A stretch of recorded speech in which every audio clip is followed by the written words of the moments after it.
What's going on, everybody? We are here. We are in the building.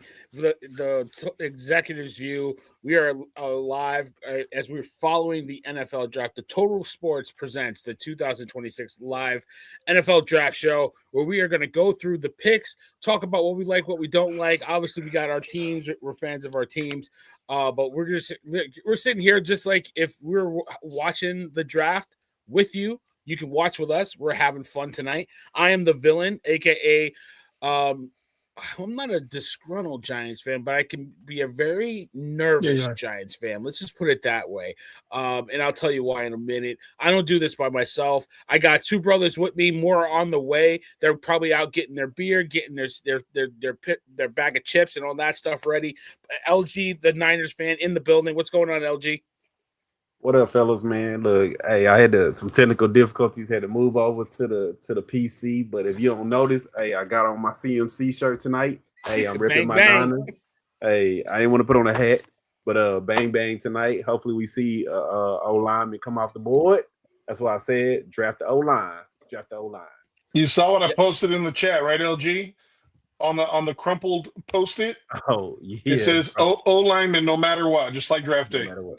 Yeah, no matter what. Absolutely. We got the man himself, our resident draft kit. I mean, you got people that do these mocks and all that stuff. They're really good. But Brian Hughes is the executive's new draft kit. Brian, breaking news. What's going on, brother? What's up, man? Appreciate it, Barry. Yeah, it's funny because a lot of people have said that this draft has, it's maybe a little less top heavy than other drafts. And I really thought it would cause there to be more trade up, especially into the top 5. We haven't seen that. Obviously, the Giants pick is in. We're waiting on that.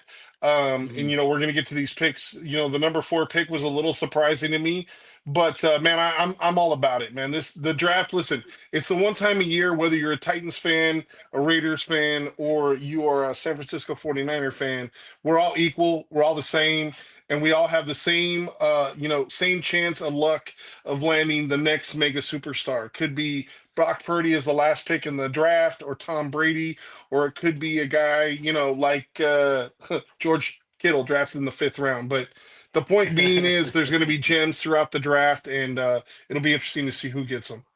Yeah, absolutely. The first 4 picks are in. I mean, really quickly, the Giants are on the clock, obviously. Why am I nervous? Because the last time the Giants had 2 top 5 picks or top 10 picks, I don't think it went very well. So, it is what it is, right? We can't screw this up. But obviously, the number 1 pick was no surprise. The Las Vegas Raiders selected Fernando Mendoza, quarterback from Indiana, the first Indiana player to go number 1 overall. Congratulations to him. And then with the number 2 pick, the Jets picked David Bailey. I think a guy that I picked. I think, Brian, you had him penciled in as the number 2 pick as well. Yeah. So that was a really good pick. We knew they were going to go defense. We knew they were going to try to beef up that defensive line. I think Bailey was a great pick. Then at the number 3 pick, Arizona did not trade out of that pick. They went and took that pick and took probably arguably the best player in the draft, Jeremiah Love, running back from Notre Dame. And then just in, the Titans had, with the number 4 pick, staying on the board as well, going offense, good move to support their quarterback, picking the receiver out of Ohio State, Tate, who arguably the best receiver in this draft. So, LG, I'll come with you first. Give me your thoughts really quickly on the first 4 picks. As the pick is in with the Giants, this is a quick draft, guys. 8 minutes. We talked about 8 minutes. 8 minutes. And soon as the pick is in, the next team is on the clock. They are conscious. They don't want to be drafted until 12 o'clock midnight Eastern Standard Time. Larry, talk to me the first 4 picks. And Larry doesn't want to talk to me. I froze. I froze for a second. I'm back. I'm back. Oh no, I froze for a second, man. Hey, so you know what? Hey, real talk. Hey, Fernando Mendoza. This is probably a good situation for him. I mean, I know people are like, oh, he doesn't have all his intangibles. But who's the Raiders co-owner? Brady. He didn't have all the intangibles.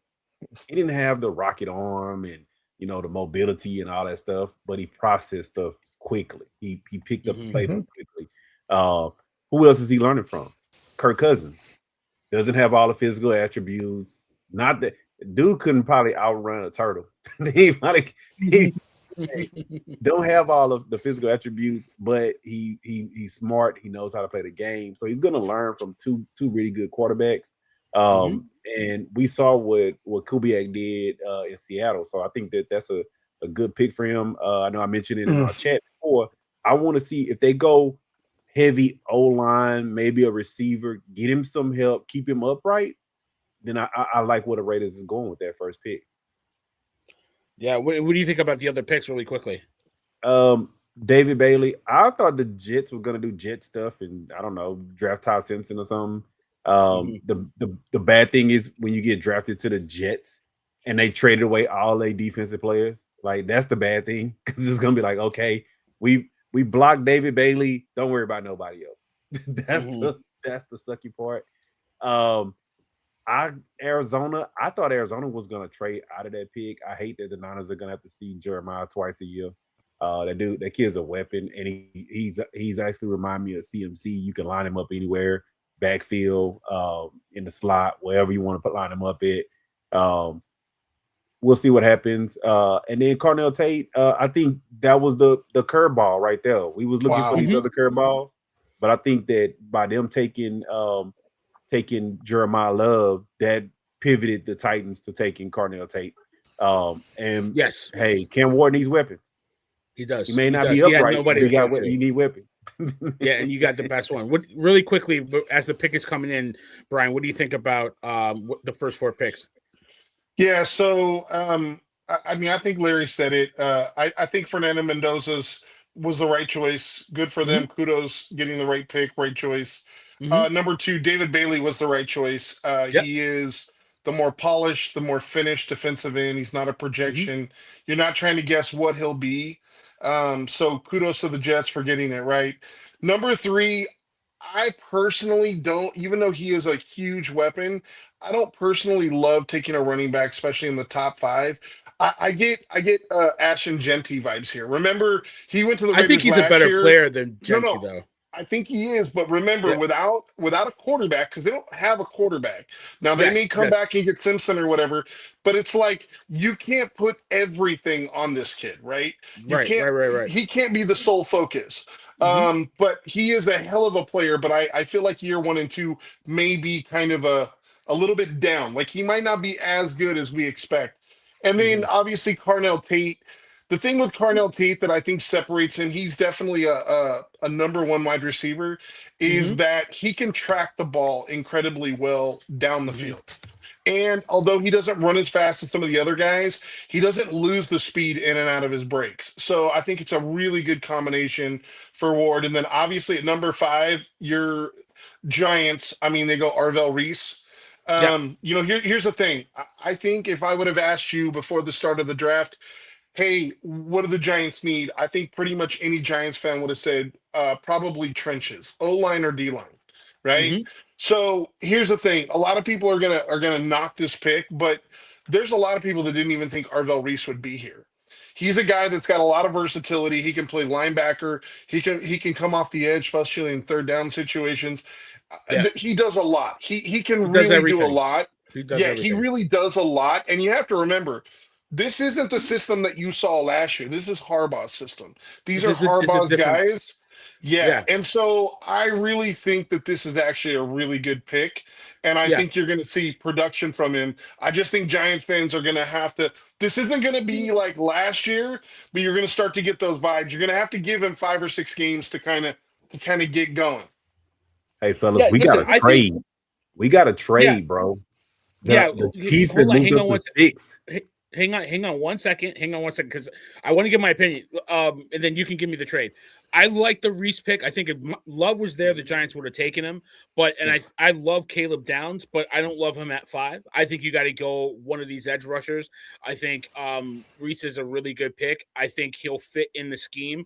I don't know how long we're going to be with Thibodeau, but you put Burns, you got Carter, and now you got Reese. You got three really good linebackers. Giants in their heyday had a linebacker with LT, Banks, Carson, and company. A lot of good linebackers funneled in, and they had linebacker depth. They had Pepper Johnson behind them, etc. So I love this pick. And I think they should think about offense with the 10th pick, but we'll see what happens. They desperately need secondary help. Brian or LG, if you have the trade, give me the trade. Go ahead, LG. I didn't get the full details, but the Chiefs moved into the number 6. They traded from 9 to 6. Yeah. Okay, so now I don't know what else they gave up. So Brian, I feel like they moved up. I feel like they moved up for the corner. They're going to go Mansour Delaney. That would be my guess, because remember they moved Trent McDuffie to the Rams. Yeah. And I understand that some people might say like, hey, this could be Downs, or this could be an edge rusher, because Kansas City was low on the sack list. But I think after Arvell Reese and after David Bailey, I think there's a little bit of a lag between those two guys and like the next group of edge rushers. So to me, I think it's one of two things. It's either Francis Maligoa, who's the offensive tackle for Miami, or it's going to be Mansour Delaney. I think it's going to be one of those two guys. See, that's the thing, though, and I don't know if you've talked about it. I think the corner would have fell to them. I think the lineman from Miami would not have fallen to him. So I would imagine trading up to get him, not trading up to get the corner that probably would have fell to them at 9. Well, the only reason I say that, though, is there's only really one corner that's projected as a top 15 guy. I really liked McCoy, but the problem was he's coming off a major injury and didn't play all of last year. So Mansour Delaney is really the only guy that kind of projects as a guy that you immediately, well, according to the experts, if you will, that you can kind of plug and play immediately as a number 1 type corner. And with them literally trading McDuffie, they're in a spot, and especially in that division, they need to be able to cover and be able to get after the passer and protect. And so that's why I'm saying I think it's either offensive tackle or corner, because I just don't see the value of defensive end. No, I don't either. I think they do need defensive help. But so here's the trade. The Kansas City traded with the Browns. The Browns fall back to 9 and get 2 third-round picks, 1 this year and I think 1 next year. So it's a good trade for the Browns. They need all the help they can get, but they stay in the top 9. They stay in the top 10 at the 9th pick. I think they go offense with that pick. I wouldn't be surprised there. I'm hearing a lot of rumblings that Garrett could be available. I don't believe that. That would be interesting if they make a trade like that.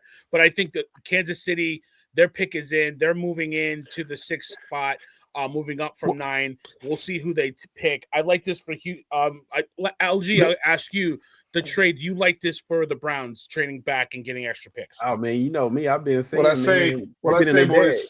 They've been in their bag. I said they've been in their bag, man.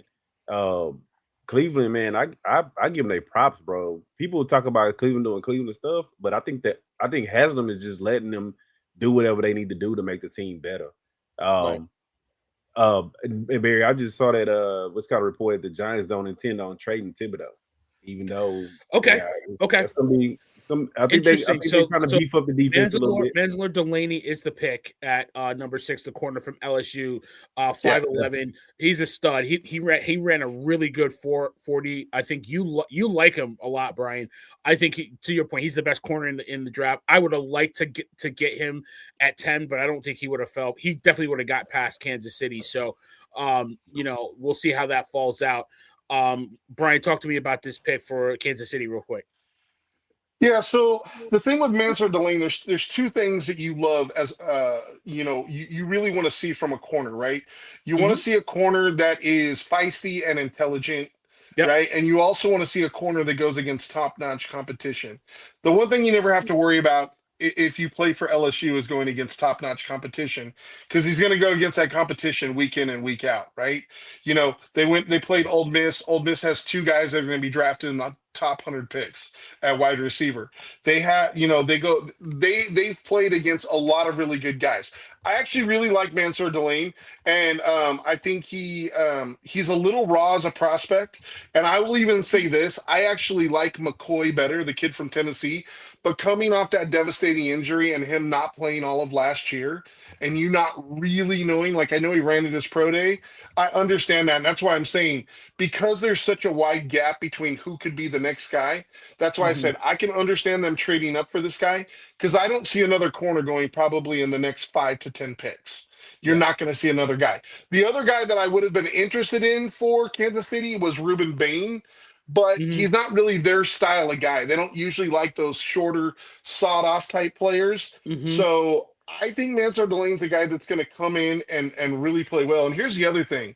If you look at Kansas City over the last 7 or 8 drafts, the one thing that they're really friggin' good at is drafting corners.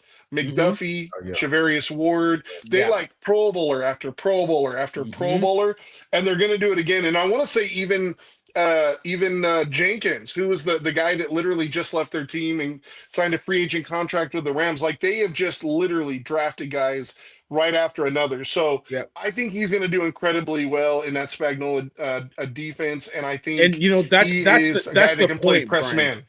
That's the point, because he has to fit Spagnuolo's style of defense, and I think he fits perfectly with the press man, but also the zone blitz as well. So being on an island, being by yourself, not needing help, but also being able to play that zone and having instincts in the zone. So I like this pick. Larry, what do you think about this pick? Oh man, I mean it's typical Kansas City. I mean, next man up. That's the one thing about Andy Reid, and I don't know if you guys noticed this. When you have guys that are adapted, hey, we traded a Pro Bowl corner. What do we need to do? Draft a corner. Like, it's not rocket science sometimes. It's like, you know what? We don't have a running back. Draft a running back.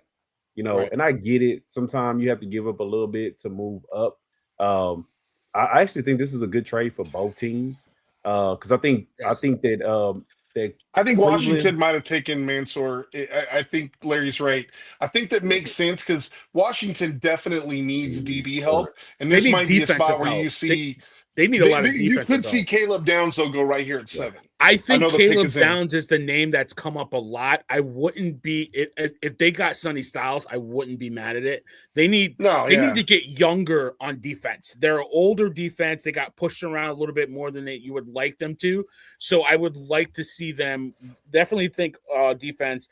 I think probably later in the draft, you can get a receiver weapon to help Daniels and company. Probably need a little offensive line help as well, but defense is the major key. The only thing I don't like about the trade with Kansas City is I think they need bodies, and I think giving up a pick might hurt them, but they got the right player with this pick. So you're giving up one pick this year. I don't think it's a backbreaker, but I feel like they need bodies. So I think the draft has not gone the way we thought it would with the trade, but I think it's gone the way we thought it would go, right, Larry?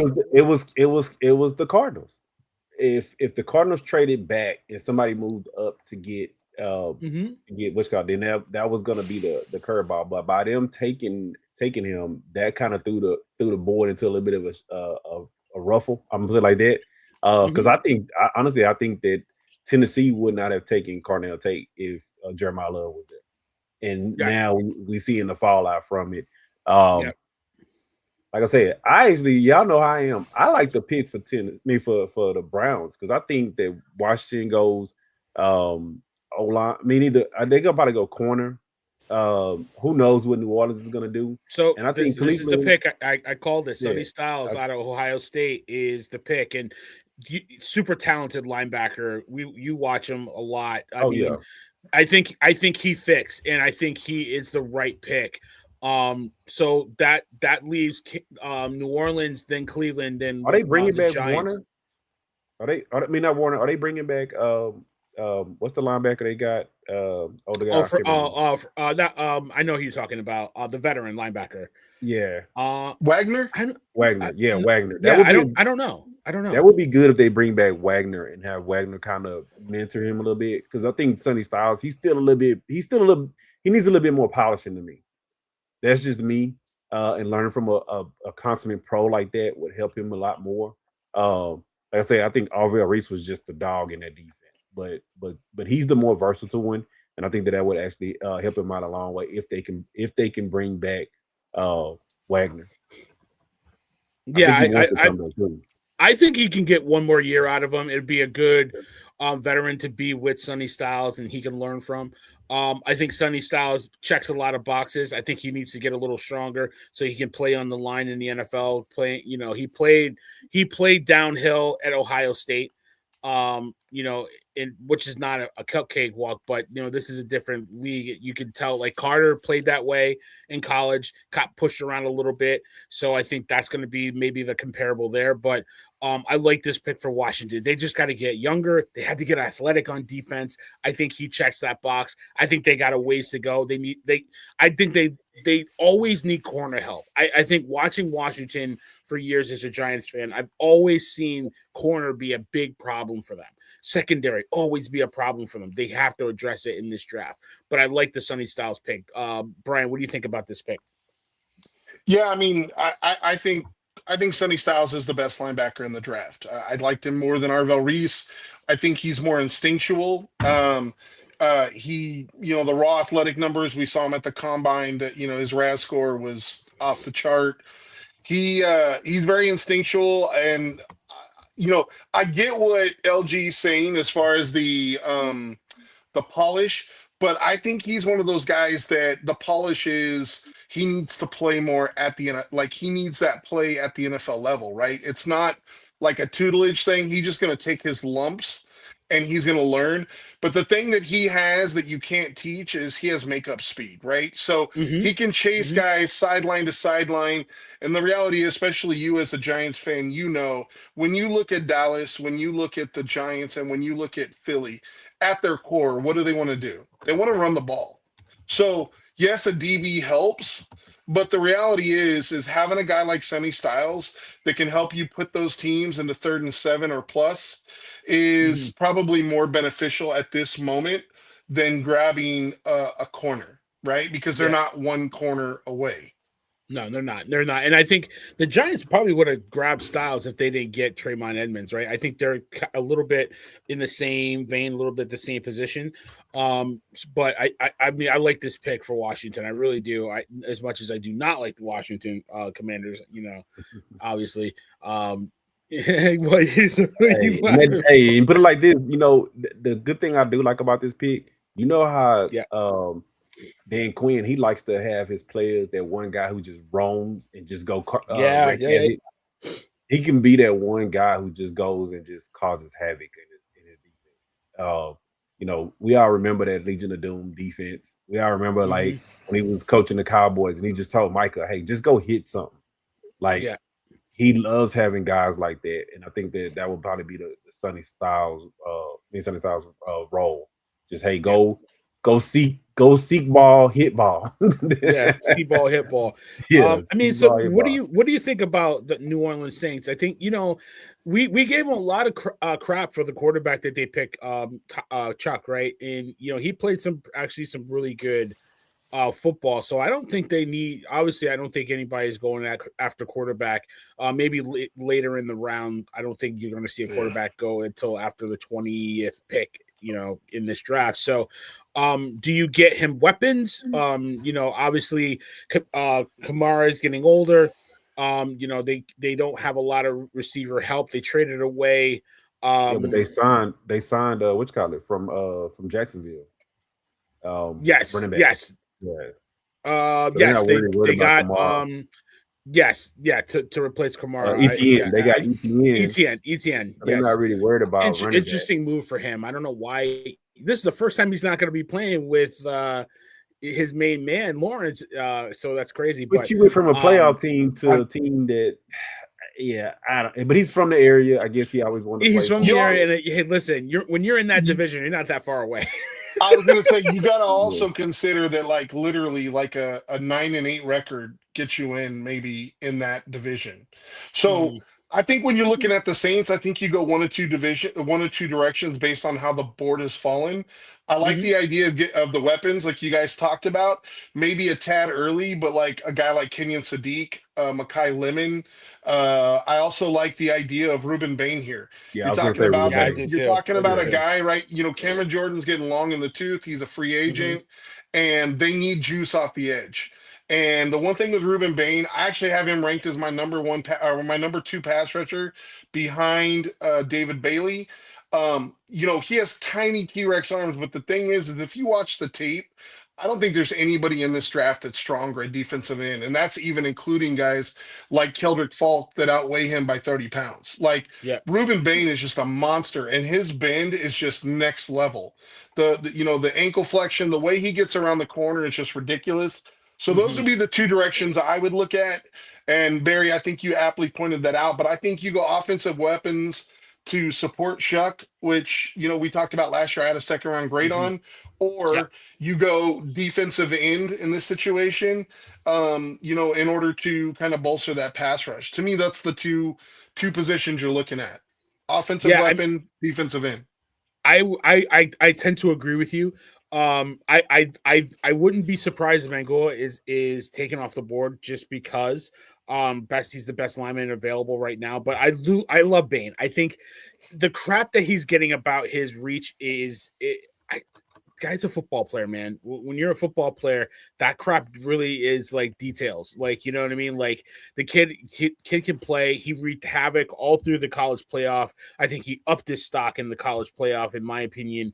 And I think he would be a good pick. I think out of all the needs that the Saints have, they have needs across the board, but really at receiver, at corner, at line. But edge is probably the biggest one. They couldn't get a pass rush. I think their pass rush got old on them, Cam Jordan, etc. I think you got to go after this kid, and you got to get Bain. So the pick is in. We'll see who's up. I mean, but you've seen guys before that were like short and stocky like that just racked up sacks like crazy. Yeah, absolutely. I think I think the comparable is who's the linebacker from that played against the Patriots on the Eagles. His name's escaping me. Braun or no, whatever? I can't. It's not Trot or it's not Jeremiah Try or anybody like that. But it's an older guy. Yeah, older guy. But I'll dig it up. But I think that's I think that's a comparable that you could say. I mean, you could say what's called it. You could say. I'm gonna be honest with you guys. That's a hot take. I've heard so many teams cool, but I'm proud of the Saints for going where they went with number 8. The injuries have to scare the hell out of you. But yes, I think he's the best wide receiver in the draft. Yeah. Period. Yeah, I think. You watch his body control. Best receiver in the draft, but this kid is right there. I agree with you. If you don't know, the Saints picked Jordan Tyson out of Arizona State. Had a fabulous career, 2-time first team Big Ten, All Big Ten. Really good receiver. Brian, you could break his tape down, but I saw a lot of great things from him. The biggest thing with Jordan, the biggest thing to me that separates Jordan Tyson, who's just selected here at number 8, and Carnell Tate, who was selected at number 4 for me personally. I'm not even going to talk about the speed because we all know Tate ran a 4.54. I think he plays a little faster than that. It's the lateral quickness. If you watch how quickly Jordan Tyson gets in and out of breaks and how quickly he's able to navigate and basically create separation. He's a dog over the middle. You don't see a lot of Carnell Tate on the short and intermediate routes, right? Like you can watch a lot of tape of Ohio State. They just didn't use him like that. I'm not saying he can't do that, but you guys know to play like that and go over the middle, it takes a certain mentality, right? It's a mindset.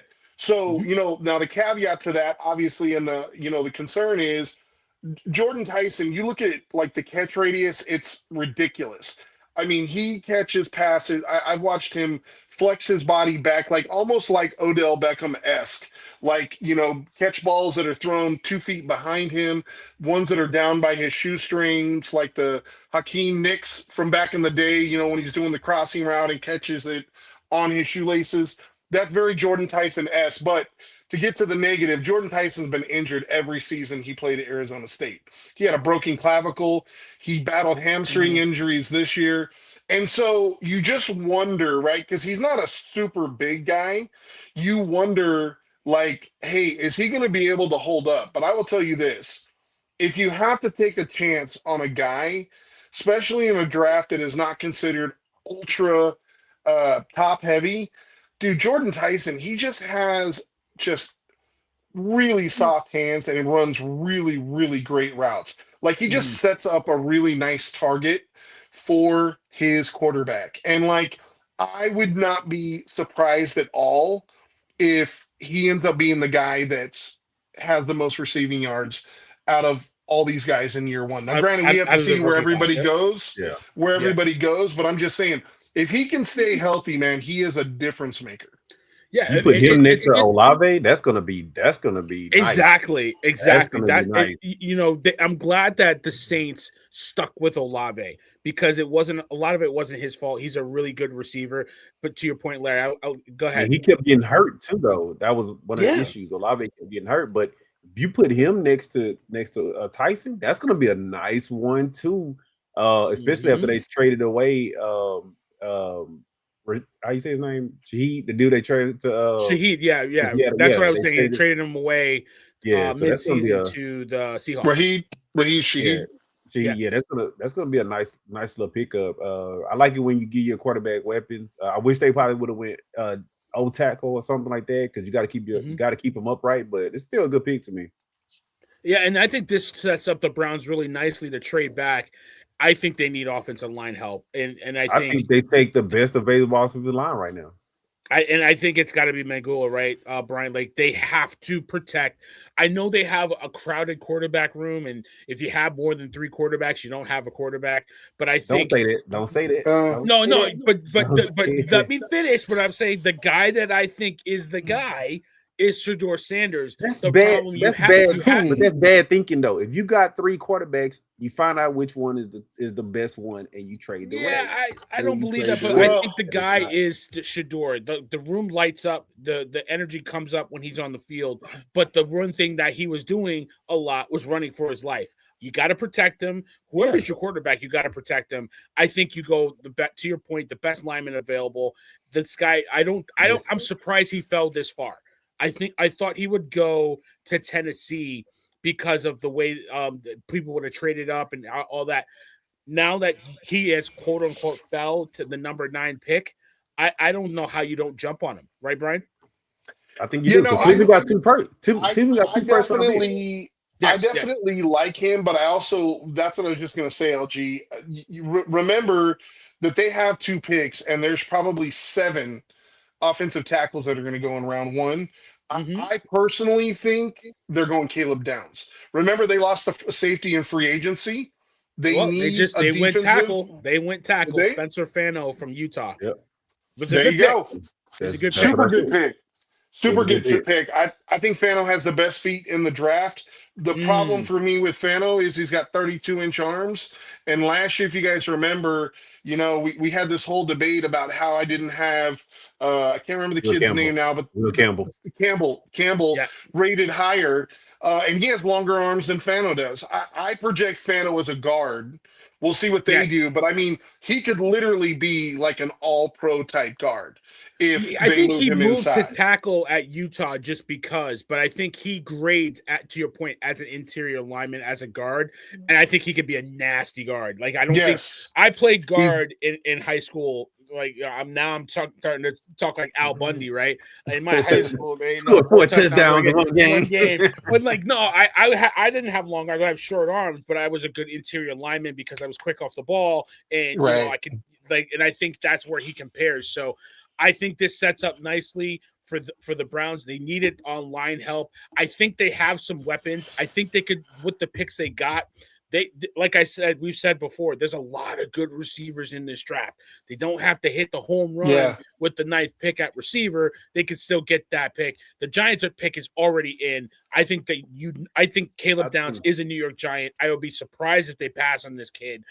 He checks a lot of boxes. He is probably he's the best safety in this draft by far. I think he's the best safety in the draft. Yeah. By far, and he checks a lot of boxes. You got to also consider this, dude. Not only did Caleb Downs start 3 years. Wow. You guys are killing me. I was gonna say I thought they might go Mekhi Lemon, but just because they lost their wide receiver to Tennessee. Oh, there you go. Hey, but you know what? Hey, you gotta protect your money. I'm not even really that surprised. Like, listen, like Neal hasn't worked out. Neal's going to be a good guard. That's what I'm saying. He's a guard. You move him in, you allow him to be the position he needs to be. Like I said, I think Francis Mauigoa is like literally the best offensive tackle in this draft. There's only one tackle in this draft that I think has more upside, but I think he's like literally the guy that you plug in for 10 years, and he's probably a 5-time Pro Bowler and a 2-time All-Pro. Like, he's going to be that consistent for you year in and year out. And the thing that you really like about this guy is he's got a little Trent Williams in him. Like, if you watch, he's a little, like, he don't play to the whistle. He'll play a little past the whistle. You know what I like about him? Hey, you know what I like about him? The way Scatterboo plays, and this dude is a roll grader. He will move some. You'll get some downs. You'll pick up some first downs running behind him, bro. Like, absolutely, I think this is a good pick for your Giants, bro. It's not the pick I wanted. I really wanted Caleb Downs, but it's the right pick. I think Dallas might snag Downs. I don't see how they need secondary. Their secondary was atrocious. This guy checks a lot of boxes there for them too. But with Mauigoa, this is why this is a good pick. They got Umanor back. I think you move Neal to the guard, what have you. But I love Andrew Thomas. He grades out as one of the better tackles in the league when he's healthy. He's always hurt. He's always hurt, Brian. So I think this is insurance against that, and you got a good guard a good tackle that can play for you, and when Thomas is hurt, because it's inevitable. Yeah, I feel like what we're seeing here, boys, and we're just not used to it, is we're seeing teams actually make intelligent decisions. I heard from a guy that I know that's connected in kind of the Cleveland scene that they were going to give Shedeur Sanders this year to prove himself, and they're going to go full steam ahead trying to do what they can to help him. So I fully expect to see some weapons, and obviously here in round 1 to see them go offensive linemen makes sense. Same thing with the Giants. Look, you got a young budding star in Jackson Dart, and how can you help that guy? Protect him. Exactly. Because you know what? The last thing you want is those guys to turn into David Carr and get the yips because they assume they're going to get hit. So on the one play they're not pressured, they're like, "Well, wait a minute. You're talking to the guy in Texas, bro. You're talking to the guy. Look, so you know how many arguments I've gotten into with people? And I was like, David Carr wasn't a bad quarterback. He was shit shot. You take 76 sacks for 4 seasons. It's literally unfair what happened to David Carr. Absolutely. It should be there should be a rule called the David Carr rule. Dallas is interesting here, boys, because I think they would have loved to get their hands on Sonny Styles. So they traded into 10. They weren't originally 11. No, they traded. Yeah, so they flipped with Miami and got extra picks, so which is a smart play.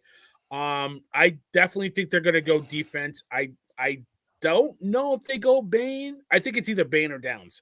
I think it's going to be Bain because they. I think it's going to be Bain too. They got to replace Michael. And they kind of have a propensity, man, for the shorter, stockier, stouter edge rusher. I mean, that's kind of their thing. Yeah, and I think this is a good trade for Miami. You're only flipping one spot. I don't think the player that they thought that Dallas is going to take is the guy that they were going to take. They need bodies in Miami. They need bodies. Miami's going skill position. They're going to either go defensive back or wide receiver. They have to go wide receiver. I wouldn't be surprised if Lemon is a Dolphin. They have to get skill. They could probably trade back to get the quarterback, because they don't have a quarterback on the roster, but they are so far over the cap, right? With all the moves that they made, they need picks they can sign to be under that cap. They need everything, but thank you, please come again. They could use a new stadium in Joe Robbie too. So can they draft the stadium on the board too? Yeah, look, hey, they need the entree, the appetizer, the dessert. They need everything. The hors d'oeuvres. Hey, this on the menu. They need it. Yeah, they need a lot of help. We'll talk about that soon. But I agree with you. I think Bain is the pick. I wouldn't be surprised. I mean, Downs is slipping a little bit. I don't think he'll go much farther than the next couple of picks. I don't think he'll get past the Jets, to be honest with you. Miami, I think they go offense, but the Rams were the first round pick. This has been watch they gonna probably trade out that pick, because the Rams don't care about first round picks. Yeah, Hey, remember this is the Atlanta trading up for James Pierce of all people. Trading up for James Pierce last year that netted them a top 15 pick because Atlanta thought they were going to be in contention. Mm-hmm. Yeah, absolutely. Instead, the Rams get a top 15 pick. Yeah, and I think the Rams, I think I wouldn't be surprised they trade out of this, but I think we've said it on past shows, with the Rams trading away so many picks. And they traded picks to get McDuffie, to your point, right? When they do pick, they don't miss. They don't miss. Good. They middle to late round picks are really, really good. That's why they don't value. They don't value. I'm gonna tell you guys something right now that might be a tad bit of a shocker. If the Dolphins go Mekhi Lemon at 12, because I think who the Rams really want is Mekhi Lemon. If Mekhi Lemon is off the board, don't be floored if Ty Simpson gets drafted. Wow. Don't be floored. So you really think they want a receiver, even though they got Puka Nacua? Yes. And okay. Yes. All right. No, I'm just saying. You got to remember, they're loading up right now. They're all in to win Stafford a championship. Yep. They're playing for right now. Look at what they traded to get Duffy to cover JSN. They're playing right now. They're playing with house money. They're like, hey, we don't care what happens in the future. We're worried about getting one more championship for our staff and for Matt Stafford. So that's why I'm saying about the Rams. I think that they will, if they have the opportunity, they go Mekhi Lemon. But if Mekhi Lemon comes off the board due to the Dolphins, I know it sounds crazy, especially with everything people have said. I could see them going Ty Simpson. Okay, we'll see. I don't like that pick at all, but we'll see who the Cowboys select. I wouldn't be surprised if they go off everything on defense. They could use help there. That's crazy when they the Cowboys like everything on defense. Yeah, but they need help on defense. This was the levels. Right pick. This was the right pick for. But that the back end of their defense is just atrocious. It's awful. Caleb Downs. It's awful. It's awful. Caleb Downs, dude. Caleb Downs is such a underrated player. Like the fact that he slid to 11 in this draft class is almost comical. Like seriously, it's not when you get picked; it's where you get picked. And I think this is a good fit. But what I'm saying is, this is a perfect example of a player not playing a premium position, right? Like safety is not valued the same way that offensive tackle, quarterback, or wide receiver is. But Caleb Downs, a 3-year starter, he started as a true freshman in Alabama for Nick Saban. Yeah. True freshman. He was a true freshman, started every game. Then transfer, starts 2 years at Ohio State. Probably the two hardest universities to walk right in and immediately start, and he did that. And he was a captain. Like, Nick Saban said that the only problem he had with Caleb was like, you hit like a nightmare. Can you wrap up? He will come down there and he will put you to the ground. He is a down the field, downhill player. That's why I really wanted him in New York, and this is giving me vibes of Micah Parsons when the Giants passed on him and the Cowboys immediately scooped him up. You know what I'm saying? Yeah. But like, Well, and Caleb has improved the missed tackle rate from freshman to sophomore to you're junior. right. It's gotten better and better and better. So it shows that he's working on it. But no, I just think like, especially with Dallas, the reason why this is such an incredible pick is they need an identity, right? They need a guy that can come in that can kind of be that stabilizing force, that can be a leader on that defensive side. And he's that guy. Like, you give him a year or two, he will be that guy. He will be the guy with the C on his chest. Mark my words. He's just that kind of player, and he just exudes that kind of confidence and energy. I think it's a great pick for Dallas. And trust me, as a Niners fan, that's the last thing that I want to do is compliment a draft pick. But it's a great pick for them. The one thing I didn't know that his uncle was Dre Bly. Dre Bly was a really good corner. Absolutely. Good. Yeah. No, I think his uncle's Dre Bly. Not measurable for Caleb Downs. He is a smart football player. Like, Absolutely. he is extremely smart, and like he is never out of position. I rarely see him out of position at Ohio State. Yeah. So this is a perfect pick for Dallas. They should be really excited to get this guy. I'm not excited for Dallas fans, but I'm excited for Caleb Downs.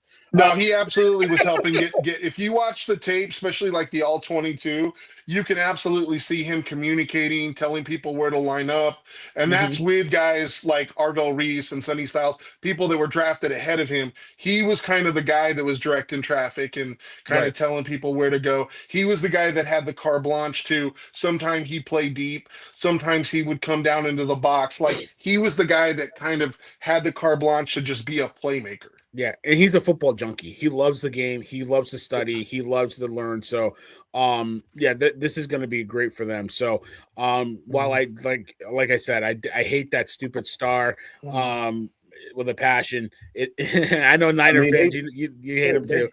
They needed it because that secondary was getting burnt like toast.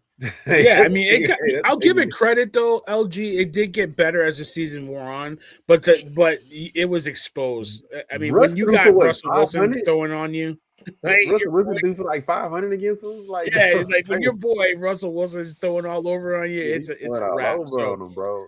Like, we will see what Miami does. I think this is a good trade for Miami. I think it's a good trade for both sides, but I think it's a better trade for Miami. They only move one pick back. So let me go and throw the curveball out there, y'all. So Dallas traded away some of these later round picks. I think they traded like 107 and something else. Mm-hmm. Do we see Pickens get moved and they recoup one of those picks back?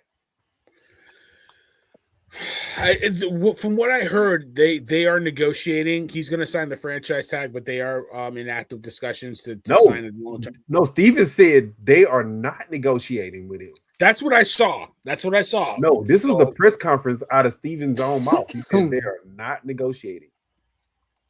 Yeah, like they're not negotiating. We'll see. So I mean, normally when you see my bad, Barry. No, go ahead. Go. I was gonna say, normally when you see a guy like that who signs the tender and they're not negotiating, that trade is coming. Yeah.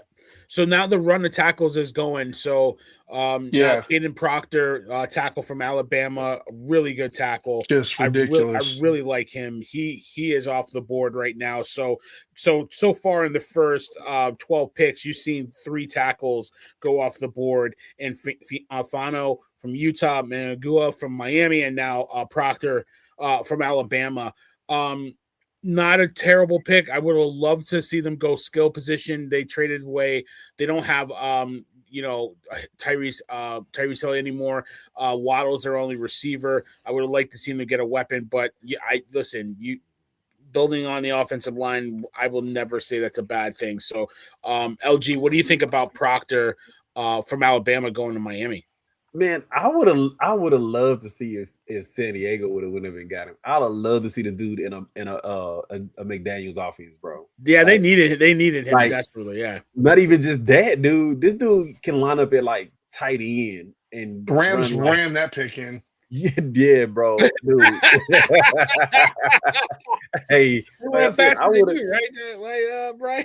Yeah, I mean, this dude is, like I said, he's big enough and he's versatile. They ran a screen pass for him. Like, dude, I would love to see him in the offense. And he should have scored. He stepped out of bounds. He should have scored. Yeah. Good pick. I talked to LG and to Corey about this guy pretty extensively on the Niners podcast that we do here on the network. And basically, what I said was, you probably are familiar with this, Barry. These guys weren't. Have you ever heard of Feldman's Freaks? No. Yeah. Okay, so Feldman's Freaks are that you have a writer, a national writer. He literally looks at all NCAA players that play football, and he comes up with a list of the 20 freakiest athletes in college football. Well, Caden Proctor is the only two-time Feldman Freak, number one prospect. You're talking about a dude.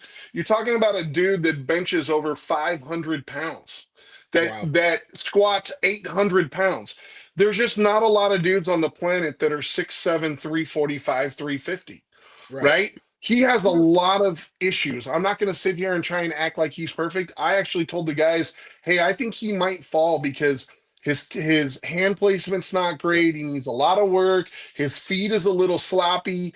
But the thing that you can't teach, right? Like you were saying, like the dude caught a screen pass at that size. They used him as a fullback. Yes. At one point, like you just don't see that from a big man unless they have athleticism. And the bottom line is if Caden Proctor reaches his peak, it's not even close. He's the best offensive tackle, not just in this draft, but quite possibly the league. Like that's his ceiling. Now you got to make sure you keep his weight under control because he blows up to like 400 pounds like every year. He kind of reminds me, and I don't want to put a negative vibe on the kid, but another Alabama guy. Remember Andre Smith? Like you've got to watch this dude's weight. Like seeing him come into the combine when he played at 366 during the regular season, come in at 352 was a huge improvement for him just to see him working. If you can get this guy down to 335, 340, you got a monster. You got a monster on your hand. Yeah, I think he was at 352. 352. It was his weight, so I think he needs to play at about 330. But he has his lower half. It's so big. I think that but he's light on his feet. So to your point, ridiculous. If he can slim just a little bit, he could be a problem. He could be a problem, and I really like that. So I mean, what do you think, LG? Like I said, the part that I didn't like you say, the negatives was I seen him get burnt a little bit too much by speed rushes. Yeah, okay. And that was one of the problems for guys that quick on his feet. Footwork. It's technique. And I don't know with the new regime in Miami, are they gonna teach him the fundamentals of playing tackle? Like you get all the freak stuff with him, but he needs somebody to say, hey, look, like breaking news say, this is where your arm placement goes. When you got a speed guy, this is where you line up it to take away his speed. Like those type of things is what I would want to see from him. And I don't know with this new regime in Miami, will he get coached up like that? Does that make sense? Yeah. We'll see. We'll see. Yeah, the pick is in for the Rams. Hats. No backwards hats. Yeah, no backwards hats. You got to turn backwards hats. You lost the bet. You got to own that. Backwards. I will do what I want. He is scapegoating. He is. This is nasty work. I will never bet with you. Serious. I will never. Oh my god! There's no such thing as a loophole. There's no such thing as a loophole when you lose. Lose gracefully. Is the hat on my head? Yes or no? Is the hat on my head? Yes or no? No, is the hat on my head? Yeah. Well, listen. You're the guy that makes $100 bets and then pays it all in pennies. Come on, man. Just turn the hat around. Turn it around. Come on, man. You see that? There you go. Yeah, you go. Listen. I know it's painful. But we're trying to help you because if you leave it facing forward, you'll never want to make that bet again. You know what I mean? We're helping you. That's the only way you learn. No, man. But just watching you wear the hat, I've already clipped that, so we're good. Yeah, I mean, listen, you got to honor the bet, but listen, I think the bet is that if you do have a gambling problem, you call 1-800-GAMBLER. Their help is available 24/7. No, if you got a gambling problem, you call Aaron and he's going to tell you how to weasel out of it. Exactly. Steve is right. Next time, just put money on it. Bet the house. Don't bet don't bet that. But listen, bet some Girl Scout cookies from Barry's daughter. Yeah, I need to get rid of them. They're starting to go here. But no, listen, you got some interesting players still left on the board. Bain is still on the board. I think he's falling a little bit. You got the tight end from Oregon, Sadiq. I think he's a good. Lemon is there at USC. I think he's a great receiver as well. I think Cooper is going to be a guy that goes in the 20 range that a team is going to love. Team's gonna love having Cooper on their team. Breaking news. You know what I'm gonna say? I would hate to see if the Rams just said screw it and let's get Bain. That would be crazy on that line. Yeah, I wouldn't be mad at it. I wouldn't be mad. I wouldn't be mad at it, but you have to also think look at their defensive line already, right? I know making a bigger strength. Yeah, but there's no such thing as too many there's no pass rushers, right, Brian? Yeah, putting quarterbacks on their ass is no bigger thing in the world. I think it's Lemon. That's just me personally. I think it's going to be Lemon. And I think Baltimore, they would have went Sadiq, but now that Bain is there, I see them going with Bain because they definitely need edge help. If Lemon falls to Baltimore, they have to pick Lemon. I'm sorry. I don't think he's getting past. I told you guys 5 picks ago. Lemon is going here. I agree with you, but the Rams love a guy that has versatility, and when you look at Mekhi Lemon, he's a guy. He's fantastic out of the slot. He's a good move guy. He's like a clone of Cooper Kupp. He can do all those things. And here you go. Ty Simpson. That's great. That's great. That's great for Steeler fans. So now we don't have to hear them say, Aaron, you were here, Simpson. Boys, what did I tell you? What I said, don't be surprised if. What did I say? They wanted an heir apparent. Yeah.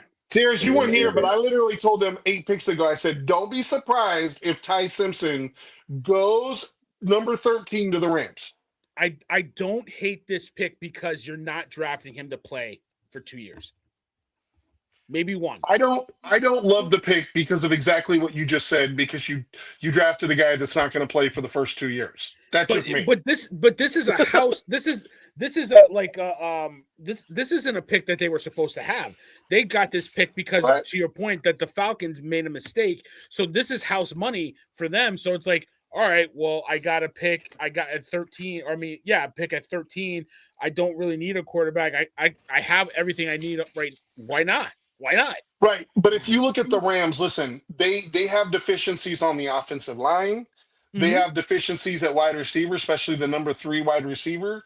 They have deficiencies in the defensive backfield, and they've addressed that. But I think it could have even been addressed further with a guy like Thieneman. I think the issue is every move you've made this offseason is to go all in. And now you're going to take your foot off the gas and you're going to draft a quarterback that's going to sit for 2 years. I'm not saying you're wrong. Listen, he could be a fantastic quarterback 2 years from now, but you literally just drafted a guy that's going to sit for half his contract. Good. And hope that he's good 1 year. He absolutely needs to sit because there's no reason that this kid should be in this draft. The only reason he came in this draft was because other quarterbacks behind him in a year. You don't hate the pick because you're just glad that your Steelers aren't going to take it. I mean, here's the deal. If you're Ty Simpson, who would you rather go and learn under? Sean McVay, Matthew Stafford? No, absolutely. That's why I think it's a great pick. Yeah. So.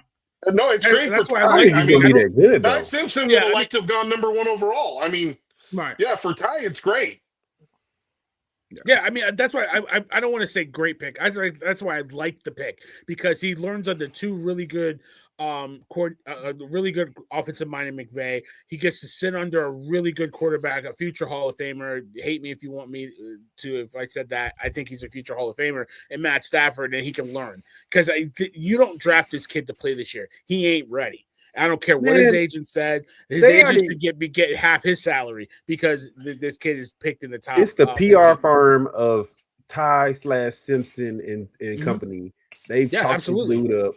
Dude, me personally, I feel like they already got him on 18. Dude, I don't feel like Ty Simpson is any better than Stetson Bennett. Like they already got it. And they just They got Jimmy G on that squad as a backup too. Jimmy G might retire, but I mean, I think that they already got the guy. Like I feel like Stetson Bennett was better than Ty Simpson as a college quarterback. But we'll see what's gonna happen. He's not gonna play, but unless let me take that back because you never know with Stafford in that back.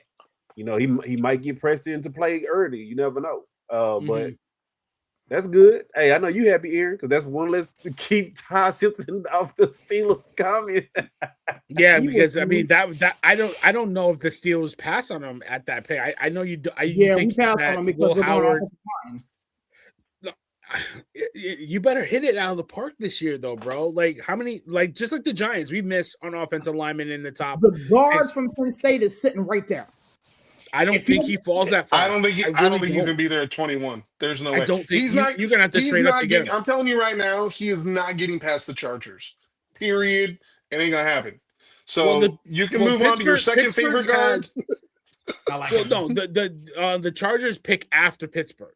So that's your saving grace right there. So Pittsburgh's at number 21. The Chargers are at number 22. But I think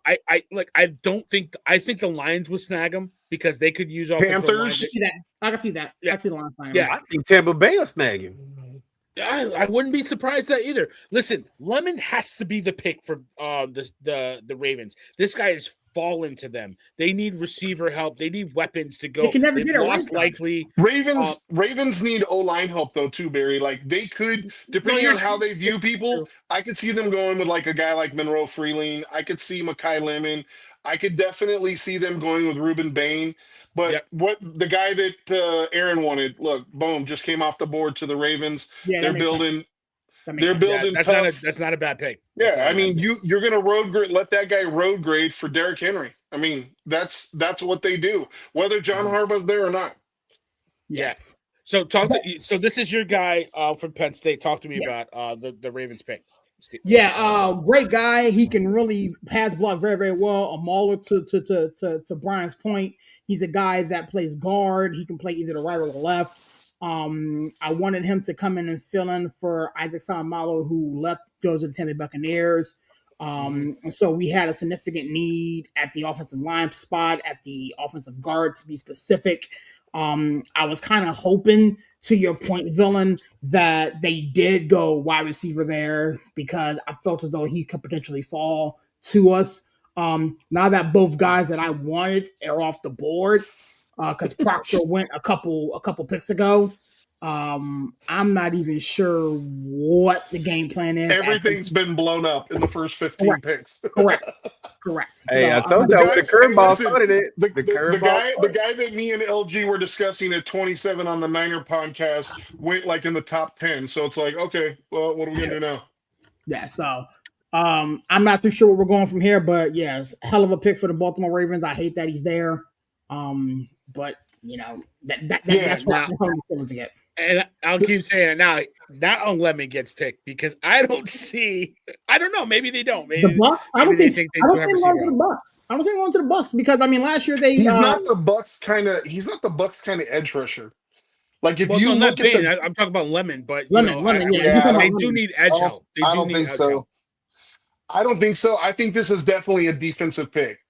I think like there's a couple different directions they could go. They could go corner. Like if they go Terrell, I think they could. Tight end. I think they get Morgan. They definitely need some edge help. They definitely need some corner help, depending on how they value things. Mm-hmm. But it's going to be interesting. But getting back to what Aaron was saying, dude, the thing that is crazy about Vega Ione is he is the only guard in this draft, and they're very, very rare. But you're talking about a dude that's 320 plus pounds that can play in both a power or a zone scheme. Like he's got feet that are just super, super light. And that's not very common. Like, very common to see guys that are very powerful at that size, but he's a mover, man. He's a guy that can get out and pull ahead. He can get up to the second level and like actually make contact with the linebacker and not just fall down. He doesn't have a whole lot of tape where he's fallen down, which is really what you want to see. He's got really good balance, he's got really good drive, and he really plays to the whistle. So I think, I mean, he literally, kind of fits that type of, whether it's a Raven or a Steeler or whatever, he embodies that kind of rough and tumble type player. So, they got themselves a heck of an interior offensive lineman. Yeah, I think so too. I really think that the Bucks are gonna go. They're gonna go tight end. I have a gut feeling, but they could use the edge help. I think whoever gets Bain, tight end from Oregon. Yeah. I do. I think that's a good pick for them. I think they do need tight end. They haven't had a good tight end since they had Gronk. Really, to be honest with you. Well, the guy he was pretty good. I'm gonna go out on a limb. I'm gonna give you guys three guys. I'll say either Jamal McCoy, if they're comfortable with the injury concerns. Like I told you, he's fantastic. Avion Terrell, fantastic feet, great corner. Both those guys are corner. And then the sleeper is Akeem Mesidor. The only real knock on this guy is that he's 26, but he's fantastic. And you watch him opposite of Bain, he did a lot of really good things. Like, it's hard not to, like, watching the Miami tape, it's hard not to draw your eye to both sides of that defensive line. It's not just like one guy consistently winning. So he kind of fits more the style and the length of the type of player that they like. So I would say probably one of those three guys, but that's me. I think they're going to go defense. And Mesidor is another guy that had a really good playoff, and really, I think increased his stock. A lot of those Miami kids really had good playoffs and increased their stock, so I wouldn't be surprised there either. As the pick is hopefully coming in pretty soon. Draft a Miami guy to a Florida team. You can't go wrong. Hey, and listen, if you guys like you guys said, if they did for whatever reason, let's say they just thought to themselves like, hey, I want to try and get that next Mike Evan guy. Denzel Boston's a guy that's 6'5", 220 pounds. He's kind of a contested catch guy if they're looking for that. For them go here, all right? No. I think it would be a slight reach. I think he's a little better than people are giving him credit. But I'm just saying, if they're trying to replace that boundary X guy, because Mekhi Lemon's not that. He's a slot guy. So there's not a – yeah. So it'll be interesting to see what they do. I think they go defense, but if they go offense, like you guys said, they really like their tight end, but they could absolutely go Sadiq because he's a game changer. Yeah. Somebody's going to get a special tight end wherever he's drafted, so I wouldn't be surprised. But I think the Jets will go offense too if they get back on the clock. While they do need to build as much defensive players as they can, I think the run of defensive player, really elite defensive players, has kind of gone through. You get some good ones if Bain is still on the board, but I think the Jets will go offense. They could use as much offensive help as they can get as well. So, but it'd be interesting to see what. I think the Jets is go defense because that defense was atrocious. I think they were hoping Ty Simpson would fall here, to be honest with you. Not that much better. I don't think so. I don't think that's the pick. No, I'm just saying. I think that's what they were hoping. I don't think they were hoping that. I didn't hear any rumblings about Simpson being there. Did you hear rumblings about Ty Simpson going to the Rams? From you? From me, exactly. From me. That's why you get paid the big bucks. Hey, we know Gino not the answer. That's what I'm saying. He's the question, not the answer. Hey, you know what? Kudos, man. I'm telling you right now, I said it earlier, you guys heard me. This dude drops to 15. I know he's got shorter arms, but he's going to succeed in the NFL. He's a football player. that force, that power that he generates, and he's relentless, man. He's got a nonstop motor.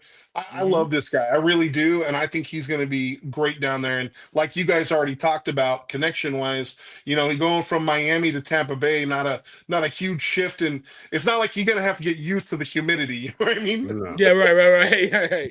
Dude looking like the Terminator over here already. Like he ready to go sack somebody. Yeah, he looked like he locked in. Like when do I report? Yeah, I'm gonna hurt somebody. I'm ready to go hit somebody now. Yeah, he's feeling like Tom Brady's like 14 teams are going to regret this. He had a good season, and like I said, what I got to notice him during the playoff, I was like, whoa, this guy is something. Like I remember him against Florida State. I think you remember the game too, LG. He was a terror in that game, but I didn't get to see a lot of him. But when I saw him in the play, I was like, oh. Yeah, man, dude, so we ACC guys, and we kind of tell people like, bro, when Miami start winning is when they start running the ball and playing great defense because they had a really, really good defense. Yes, that's when Miami athletes all over the defense. And most of it was Bain and Isidore, and they were like literally destroying teams. The turnovers was cut down, and they could just go wreak havoc. And yeah, I like this pick, especially with I forgot Tampa Bay's coach, but he always coaches a really good defense. So I like this pick. Cohen. Yeah, I like this pick. Absolutely. Serious, you came in a little late. I mean, shout out to you. Thanks for joining us. As everybody's watching us live on Total Sports Presents it 2026 NFL Draft. We're live on Facebook. We're on Twitter, X for the young kids. I still call it Twitter. I will never call it X. And YouTube. Talk to me about this draft so far, man. What do you like and what don't you like? Honestly, big dog, I'm gonna shoot you straight. I like what the Giants have done. I tested it to you in the thread. I said it in multiple places. I love what the New York Football Giants have done.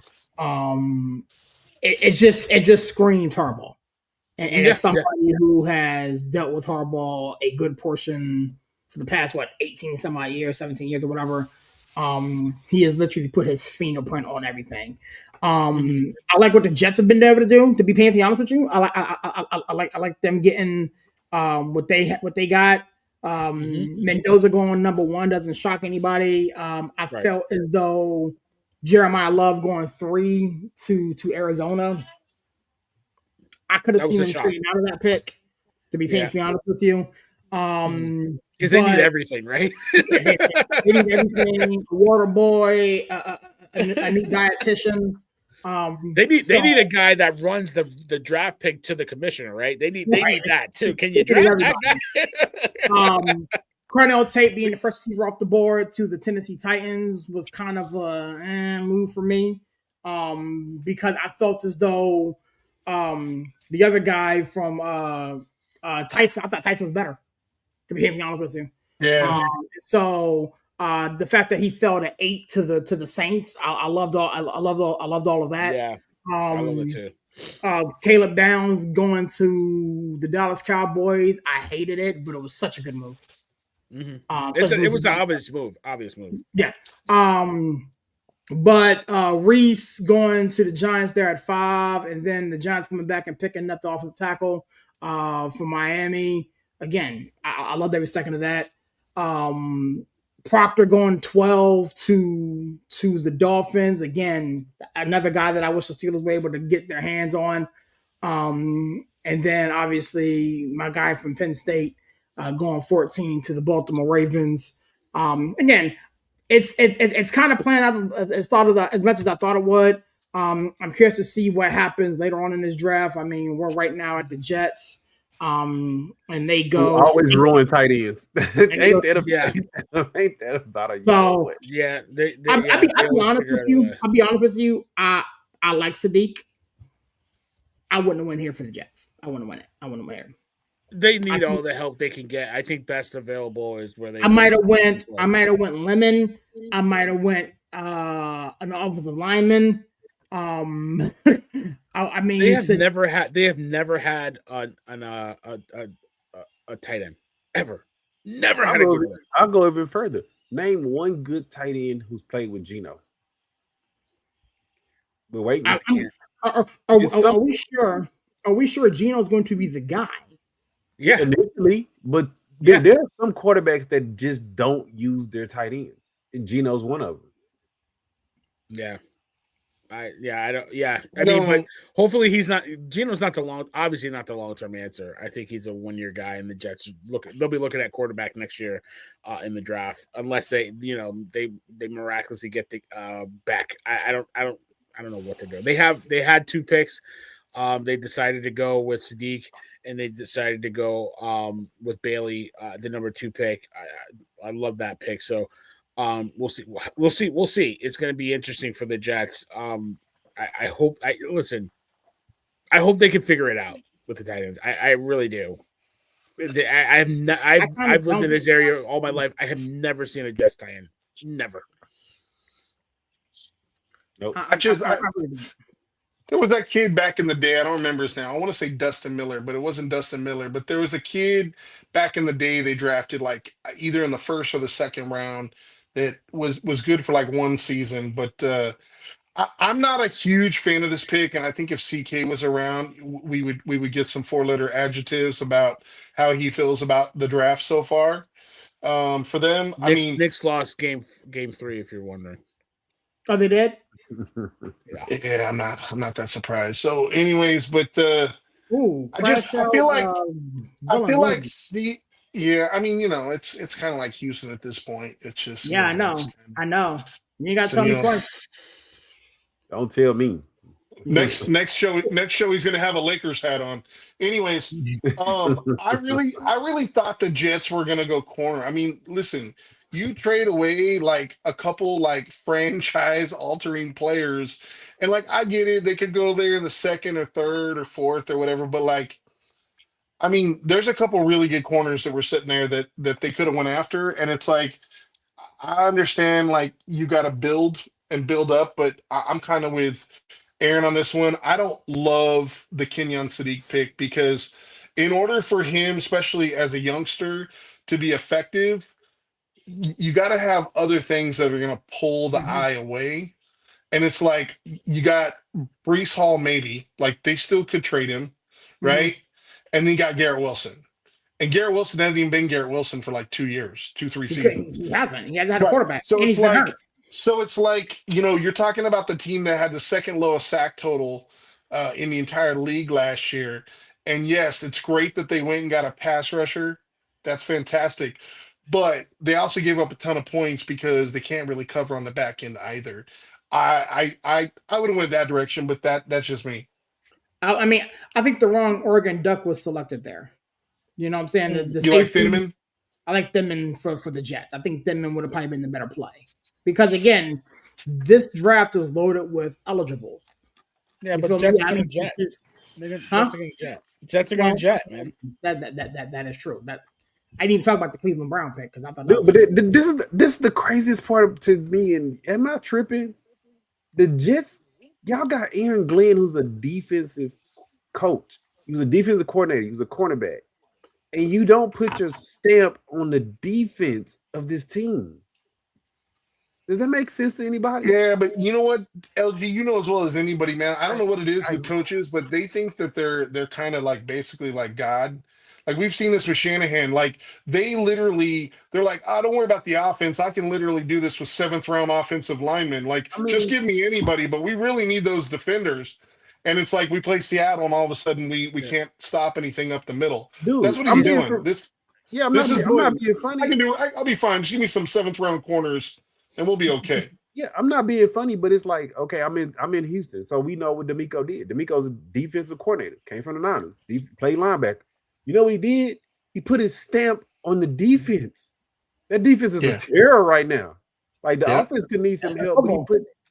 Lions going offensive tackle, by the way. I think it's going to be Freeling. I think since the defensive end is off the board, I think they could use a pass rusher, but they got to go line. That line it's got a little beat up last year. And they let Decker walk. They let Decker walk. Where do you think they're going? I think so, just because there's some other guys that I like, but the problem is I think Freeling's he has the traits to be a left tackle or a right tackle, right? He can play both. And with them moving on from their offensive tackle, I think they need it. I think honestly they probably wanted Proctor and probably weren't expecting him to go that high. But I think Freeling is probably the guy at this point because you start moving down like Caleb Lomu only played left tackle in college. So it's like you could potentially go him. And then you got to go down like to the 30s to look at a guy like Max Ionacher. So I think they're going to go Monroe Freeling just because of how well he did at the combine. I mean, I wouldn't be surprised terribly if they went the other guys, but Caleb Lomu I just don't see because Panay Sewell plays the left side. Yeah, I think Freeling is the guy. I really do. I think he checks a lot of boxes for them. And they need help on that line. I think that line got beat up. They had a lot of injuries. They lost 2 tackles in the offseason. So I think they had that one guy retired. I forgot who it was. Yeah, but I think so. Retired. Yeah, so they need help on that O-line. Yeah, I mean, and that was the strength of this team when they were, should have been in the Super Bowl. And I think that is one of the major reasons why they took a step back. They could not keep Goff protected. They got to protect Goff. He's got weapons. You got to protect him. I think they got to go offensive line. I think they do need some weapons, some help on defense. I think they need pass rushers. They could use an edge, for sure. Yeah, they need guys that can win one-on-one, get pressure, and take the pressure off that secondary. But I really think they got to go offensive line here. We'll see what they got. They do go tackle, but they go Blake Miller. Wow. Out of Clemson. Wow. So here's the thing with Blake Miller. Blake Miller has 54 starts at the collegiate level. You're talking about a dude that has literally set the collegiate record for offensive tackles. 54 starts, over 3,000 snaps. My thing with him, and the reason why I didn't pick him, I think he's fine. He's a good player. But my thing with him is I feel like he's one of those guys that the floor is the floor is really high. Like he's going to be solid, but I feel like the ceiling is high too. There's not a lot of athletic upside. So the issue for me is he's a safe pick, but when you're picking inside the top 20, do you want to take a safe pick or do you want to potentially try to hit a home run? They're happy with a single. That's what it feels like. But he's a good pick. You got a good line. You need to just make it a little better. I'm not mad at this pick. He's got a ton of experience and he can come in from day one and start. And I mean, obviously that's what they're looking for. Exactly. I think you got one of the best offensive linemen that they picked a couple of years ago from Oregon Swinney. So yeah, I feel like they just need to restock and retool that line a little bit. So we'll see. This is going to be an interesting pick in Minnesota. That pick is in. He's already up. Oh wow! Podium. I think they get Lemon. I think they go D. Caleb Banks. I like it. Defensive tackle. Oh, there you go. Caleb Banks, the big defensive tackle from Florida. Yeah, talk to me about him, guys. So Caleb Banks, he's a big 2-gap penetrator. He is very athletic, but he's had a couple pretty nasty injuries. Mm-hmm. He could have went higher if had a clean bill of health. My only issue with Caleb Banks and a lot of these guys, you could potentially see them be better pros than they were in college because let's keep it 100. We all watch Florida, and they all as a team, Clemson and Florida both underachieved, right? Mm-hmm. But there just seemed to be a few too many plays for my liking where I didn't feel like he was playing with his hair on fire. But he is a guy that is very stout in run defense, mm-hmm. and he can rush the passer a bit. So from that sense, he's a 3-down player. I think it's a little high for him, but they definitely need help in the middle, especially when you're playing in the division against Detroit, Chicago, and Green Bay, all teams that do like to run the ball in between the tackles. Exactly. That was the knock on that blind Flores defense. You can run up the middle. Mm-hmm. You can run up the middle on it. You can run anywhere on that defense. But particularly up the middle. They're aggressive. They blitz a lot, so they rely on gap control, and they got guys that couldn't control the gaps. Yeah, but if like I said, on that blind Flores defense, that was one of the main issues. They couldn't stop the run, especially up the middle. Mm-hmm. And I think it was a good pick. I think they reached a little bit. Because like me and you, we ACC guys. We see Florida every year, and there's a lot of guys that they just underachieve to me. Yeah, it's not like they didn't have talent. Yeah, they had talent. They just underachieved. So hopefully Brian Flores can coach him up. I mean, if anybody knows a defensive player, it's Brian Flores. Mm-hmm. No, absolutely. So I think the fact that Brian had to blitz so much is because they couldn't stop the run with their front guys. Correct. They couldn't generate pressure with those guys as well. So we'll see what they do with this kid. I think this is a solid pick. I thought they would have went safety though, because they secondary. I did too. To be honest with you, and there's a couple safeties that are left that are probably. Don't even say the name, man. He's going to the Niners at 27. Don't say it. Who? Don't say the man who has 3 names. Don't say it. Yeah, Toledo's already. Listen, don't say it. He's already got a ticket. He's leaving on the jet plane. Don't say it. I saw a mock of him coming to Pittsburgh, but my dad and I are talking now. Listen, my dad, he ain't going there.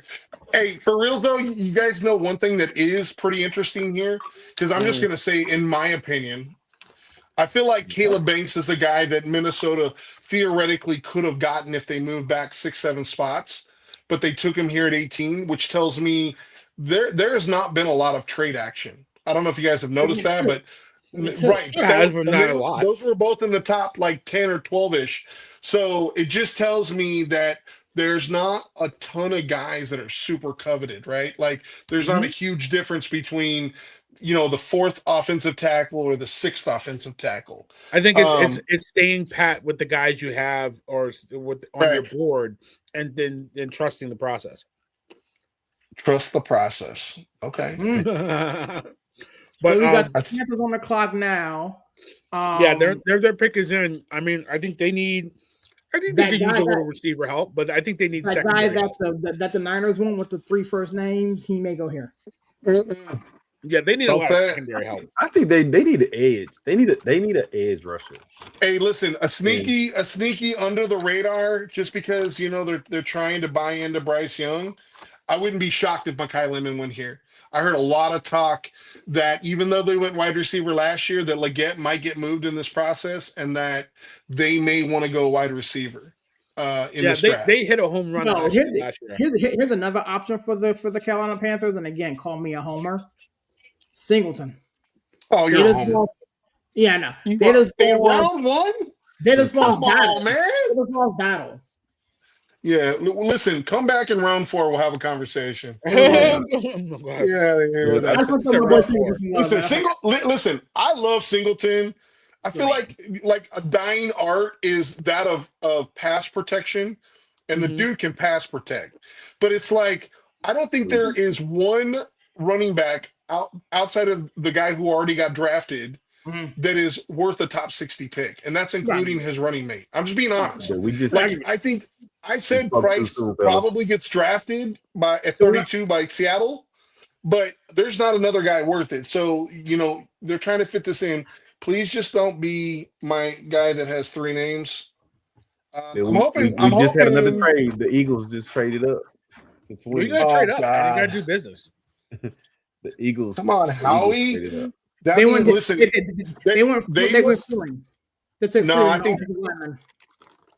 There you go. They went offensive line, which is an interesting pick for them. It's an interesting pick, but I'm not that surprised by it. And they're trying to protect their franchise quarterback. They finally believe they got a franchise quarterback. Yeah, absolutely. But I feel like what would, if you guys know Philly better than I do, and I feel like Howie is one of those guys that he kind of feels like he's smarter than everybody else in the room, right? Like a little like Eric DeCosta, a little bit. Yes. So I feel like, listen, I'm not saying he's wrong, but I'm saying I feel like either the Eagles are trading up for an edge or a safety. It's one of those two. Well, they lost. Everybody thinks they need a wide receiver like super bad. I think it's an edge or a safety. They're drafting Lemon with this pick. I keep saying everybody's drafting this. All right, we'll see. No. It's a logical pick because they're trading. Brown. I could see if you look at. I could see Falk from Auburn going right here. I got Dylan, fake Theismann. Okay. I'm gonna go. Like I said, I'm gonna go Akeem Mesidor. Akeem Mesidor. I think Mesidor is kind of fits what they like. They like smart guys. They like smart guys that can play defense. I can see that. I can see him. Like I said, because a lot of guys been talking to Falk from Auburn, because he put up a hell of a pro day, and he put up a hell of a combine. I could see them going there too. But I think it's gonna be edge. I think it's gonna be. The thing with Falk though is one thing. If you watch Howie and the guys they select, they don't typically select trait guys. They want Lemon. There you go. Barry, you're finally right. Listen to me. I was finally He's right. Finally right. He's been saying they're going to take Monk in the last 10 picks. Yeah. I went 1 for 6, but the last hit is the one everybody will remember. Hey, listen. What are we doing here? Listen, if they happen to keep AJ around, and you got Smith, and no, they're probably not. He's probably going to Patriots, but Lemon is a demon in the slot, dude. That dude is a demon in the slot. But if you put him in the slot, he fell there. What do you do with Smith? Do you move him outside? Smith's been playing outside quite a bit, actually. If you watch, if you look at him last year, big enough. Not big enough. Yeah, but he been playing a little bit of slot. But do you move him outside? What do you do, or do you roll the dice with Hollywood and let Hollywood play outside? I mean, because they still run. I forgot the tight end name. They run him a lot in that quote unquote hybrid slot. Goddard really line up. Yeah, Goddard don't really line up like a true tight end a lot of the times. So this will be crazy. But at the end of the day, your Steelers. I ain't even gonna lie, y'all. I'm gonna go back and call my dad here in a minute. Who they going with, man? Just tell me that. Who they going with? Pittsburgh. They're on the clock. See, they got all kinds of needs. Yeah, they need a QB. My dad thinks we're going wide receiver here. My dad thinks we're either going Cooper or the gentleman from Texas A&M. I can see us going here from Tennessee, or Dylan from Oregon. About to draft Peter Woods from listen, just as like a monkey wrench thrown in there. I wouldn't be shocked if either Anthony Hill or CJ Allen is the pick. I'm not mad at either one of them, to be honest with you. Linebacker is always a position the Steelers covet, and both of those guys are alpha male types, and they're both really good against the run. Anthony Hill is super athletic. Peter Woods. I wish Coach was on here, because I'm sure he'd be going crazy right now.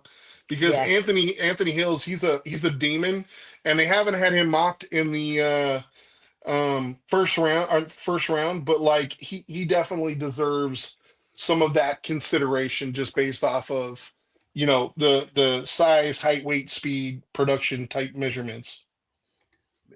Man, can I be the homer in the room, bro?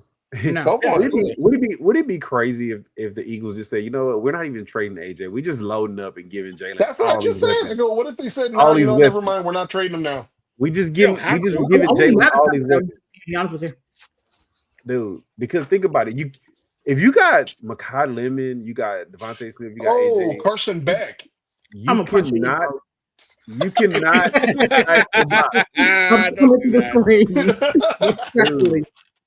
Dude, you cannot take the box on Saquon. You would be a fool to take the box.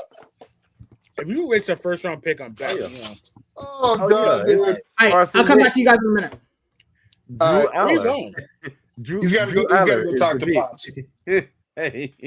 Dude, that was so funny. You should have seen his eyes for a half second when I said, "Oh, Carson Beck." He went, "What?"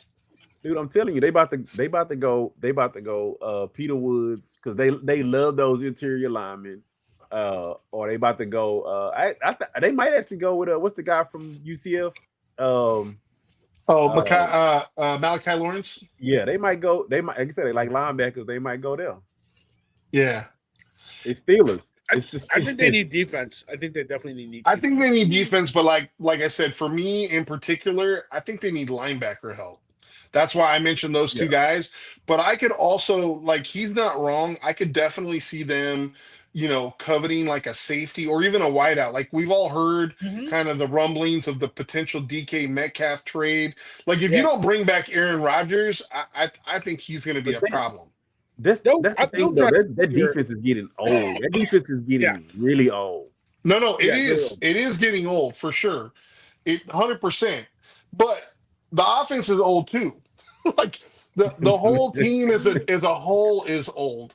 You know, they need a whole rehaul. They need what they need is they need stars. Yeah. They need, look, like I said, but I think that the Steelers love so many like D linemen, linebackers, and they always think about, hey, who's the replacement? You got to think about who's going to be the replacement for Haywood, who's going to be the replacement for some of them. Caden McDonald, Caden McDonald's there on the board from Ohio State. I actually think he's better than Caleb Banks. Fantastic run stuffer. Yeah. If that's what they're looking for. I just think in round one, you should look for like an impact type guy, whether that's safety or corner, O-line, like you just mentioned, whether that's Fano, whether that's my guy, Max Iannaccio. Like there's a few guys still left, offensive tackle wise, that potentially could come in and play. And then you got interior guys, man. Emmanuel Pregnon, you've got Chase Basantes. They believe in Broderick Jones, man. Believe in me. Trust me. Broderick Jones is coming back to block. Hey, he coming back to block, man. Hey, they gonna ride that dude until he can't block no more or something. But like either way, Steeler fans are gonna be mad at this pick. Oh yeah. I'm gonna be mad. Listen, I think that's half the reason why he got off the line with us. He could say it's because he wants to call his dad. I think it's halfway because he doesn't want us to hear the 4-letter words and maybe the tear that comes out of the corner of his eye when it's announced. But you know who they didn't draft? Ty Simpson. Yeah. Hey, I still believe, like I told you before, if he wouldn't have won at 13, right now he'd be sweating it. He'd be sweating it. Oh no, we like Will Howard. Nobody likes Will Howard. Don't give me that, dude. But then, Will Howard's family don't like Will Howard. Come on. You would much rather have. That's nice. I'm just saying, dude, you would much rather have a bunch of quarterbacks and you figure out which one you're going to keep and get rid of the rest than to have one quarterback. And they basically are going into the season with one quarterback. It's either Will Howard can play or he can't play. Like, I hate to go back and say it again, but like, dude, we all remember when Washington had Kirk Cousins and RG3. It was like, well, why did they take Kirk Cousins and they already had RG3? Well, who had the better career? Mm-hmm. Kirk Cousins, and they still blew it because they let them both go. Yeah, but you figure out which one is going to be the best one, and then you get rid of the other one. Like I think in Cleveland, Dylan Gabriel, hey. Your time. You might as well get used to holding the clipboard because I don't think they got played. He should be working for junk luggers or something like that. But you got to take both. I would rather have multiple quarterbacks in my quarterback room, and I figure out which one is the cream of the crop, than to have one guy and put all my eggs in one basket. I'm just being for real because we all know what Mason Rudolph is.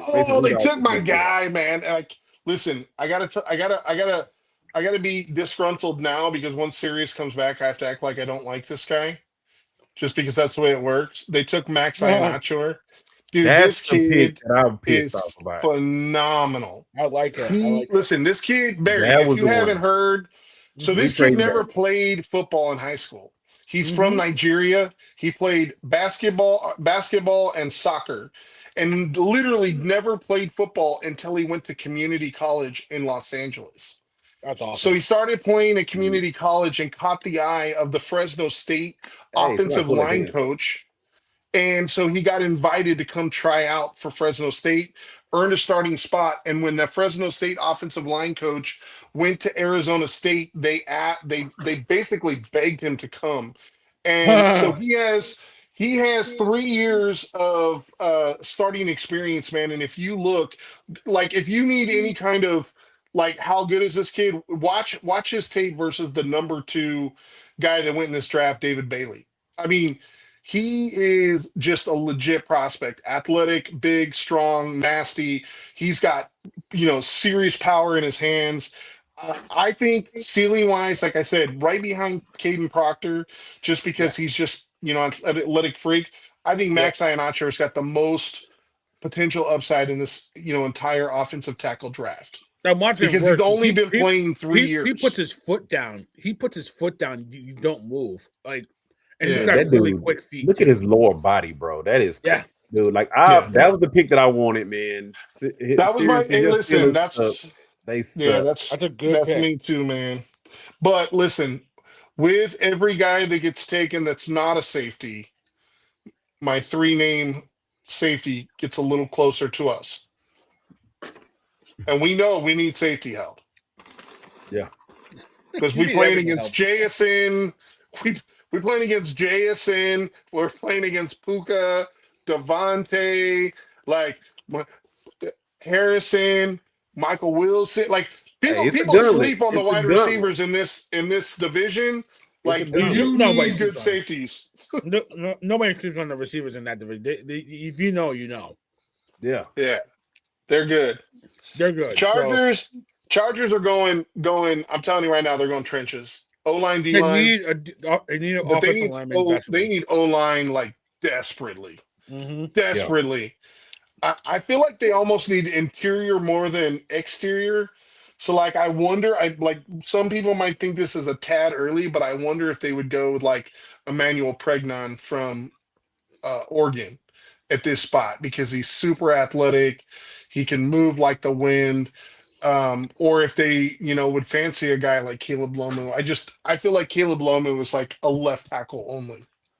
What about? I feel like they would have been a really good team if they could have blocked and kept. I like Rutledge. I like Rutledge a lot, and actually, he's a guy that if we get out of round 1 and we haven't drafted a guard, he would be a guy that I would want, like whether it's trade up or at pick 57. Like he is a great guard there.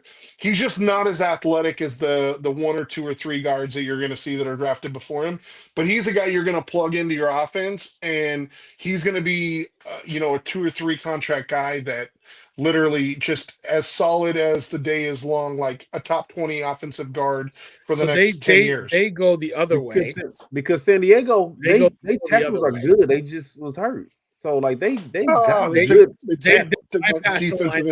They get our guy from Miami that you liked, Akeem Mesidor. Yeah, Mesidor. Not a terrible pick, but I don't like this pick at all. I think he's a really good player, and I think I said. I said they need O-line or D-line help. Yeah, that's where my head's at. Like I feel like you just fumbled this pick because you got a good player out of it. Don't get me wrong. You needed to protect your franchise player. You need to protect Justin Herbert, and you're not doing that. But we got to see what they got do. 2 Pro Bowl tackles. They got to see what they do in rounds 2 and 3. I still think that Pittsburgh really fumbled that pick. You take a guy that's like, not very talented, and he can't really do much. When there's all those 3, the guy that has 3 names out there and great wide receivers. No back. I think there was a kicker on the board. They could have back with that. There was. I'm gonna just say it. I don't think Aaron liked the pick. No back with that. Aaron, how do you feel about the Pittsburgh Steelers pick? It's like you've been crying in the car. he was listening to "Lonely" by Akon and shit. Mm-hmm. How's your eye? Put your glasses back on. Oh my god. Just what you and Pops thought. Not even close. Not so. I mean, you guys know. I mean, me and my dad talk about this stuff regularly. As a matter of fact, I'm gonna be down here tomorrow. Mm-hmm. Pops was like, "Son, I have no words for this one. I have no words because the thing is, if we were gonna go offensive tackle, then we could have went offensive tackle in round 2. If we was going offensive guard, we could have went offensive guard in round 2 because this here was a significant stretch. Roger gets hurt again. I'm gonna tell you, brother. I think you're wrong. I could be wrong. I'm not saying you and your pops don't know. I think you're undervaluing. I don't think that there is going to be a starting caliber tackle by the time you guys come back around in round 2. That's the problem. He's not going to start. We have Trey Flacco on one spot and Dylan Cook at the other spot, and we got the swing with Broderick Jones again. Broderick Jones could be his. I can't the youth for Brandon Ayuk. That's the dude I want. But the thing is that Iheanacho, the reason why I wanted the Niners to draft him is if you look at his base and his strength and everything else, I think he could play 4 positions. I think he could play either guard spot or play tackle, and he could kick out once you're ready to move on. Like we move on from Trent in a year or two, he could kick out. I think it's a great pick, dude. And I know you're down right now, but literally I told both these guys when you weren't here, he's my favorite offensive tackle prospect in this entire draft. My dad, I think at the spot, serious, it's a stretch to your point, but I think the value with that pick, you're gonna like his upside. I think really think that again, I have to go back and look at the tape because I didn't watch much Arizona State, and he was never on any of my radar. But watch him against Bailey. One of the things I know about McCarthy is he drafts a lot of tackles and kicks them in the guard, and we need a guard badly because we lost Malu to the Tampa Bay Buccaneers. And McCarthy's your coach. Ugh. You see what I'm saying? And so I wanted the guy the Ravens got to come play guard, but the Ravens got him whatever. So that wasn't gonna happen. If you're looking at Eisenhower or whatever, he could potentially come in and play guard and then swing out if we need him to. I gotta go do some tape on it, but my initial gut reaction is I'm not happy. Hey, Aaron, let me ask you this, bro. Dude, we talked about it a little bit while you was gone, dude. Did you want them to go defense? Because that defense just keeps wearing down and getting older and older year after year. To be honest with you, I would have been okay with us going defense. I would have been okay with us going edge rusher. Again, you have McCoy there at from Tennessee. You have Falk there. You have a couple other guys that the guy that the Niners want, the guy with the 14 last names or whatever. I would have been cool either direction if we me and my dad would text back and forth about a wide receiver. You know what I'm saying? Because you have Cooper sitting there. But you know what I'm saying? So okay. It's I would have been Who's your number 2 wide receiver? Michael Pittman. Okay. Yeah. So, and I'm asking you this for a reason. So legitimately, unless you move a guy, who's Cooper taking the place of? He can play slot. He can do different things. I mean, we're not moving DK. We just signed DK to a massive deal. We just went and got Michael. Listen, I want offense. And again, I get it, but there's offensive pieces later in this draft. I'm telling you, you're not going to find offensive tackles that are going to be starting in round 2, 3, or 4 in this draft.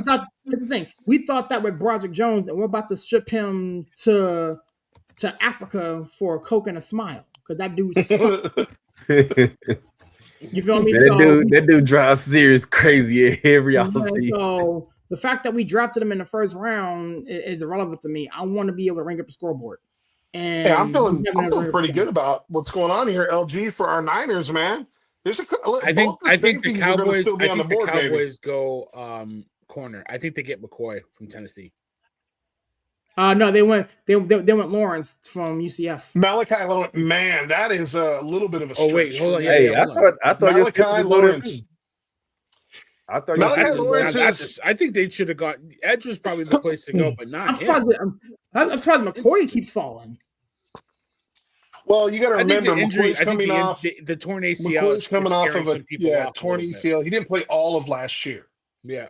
So you basically got to watch his 2024 tape.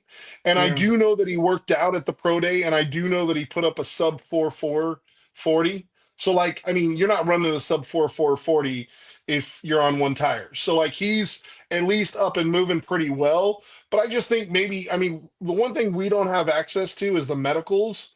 So if he keeps dropping much further, I'm gonna start thinking is he not maybe medically all the way there? And then B, heaven forbid he's there when the Niners pick, because unfortunately me and Larry know, for some reason, we love to draft players that are injured coming out of college.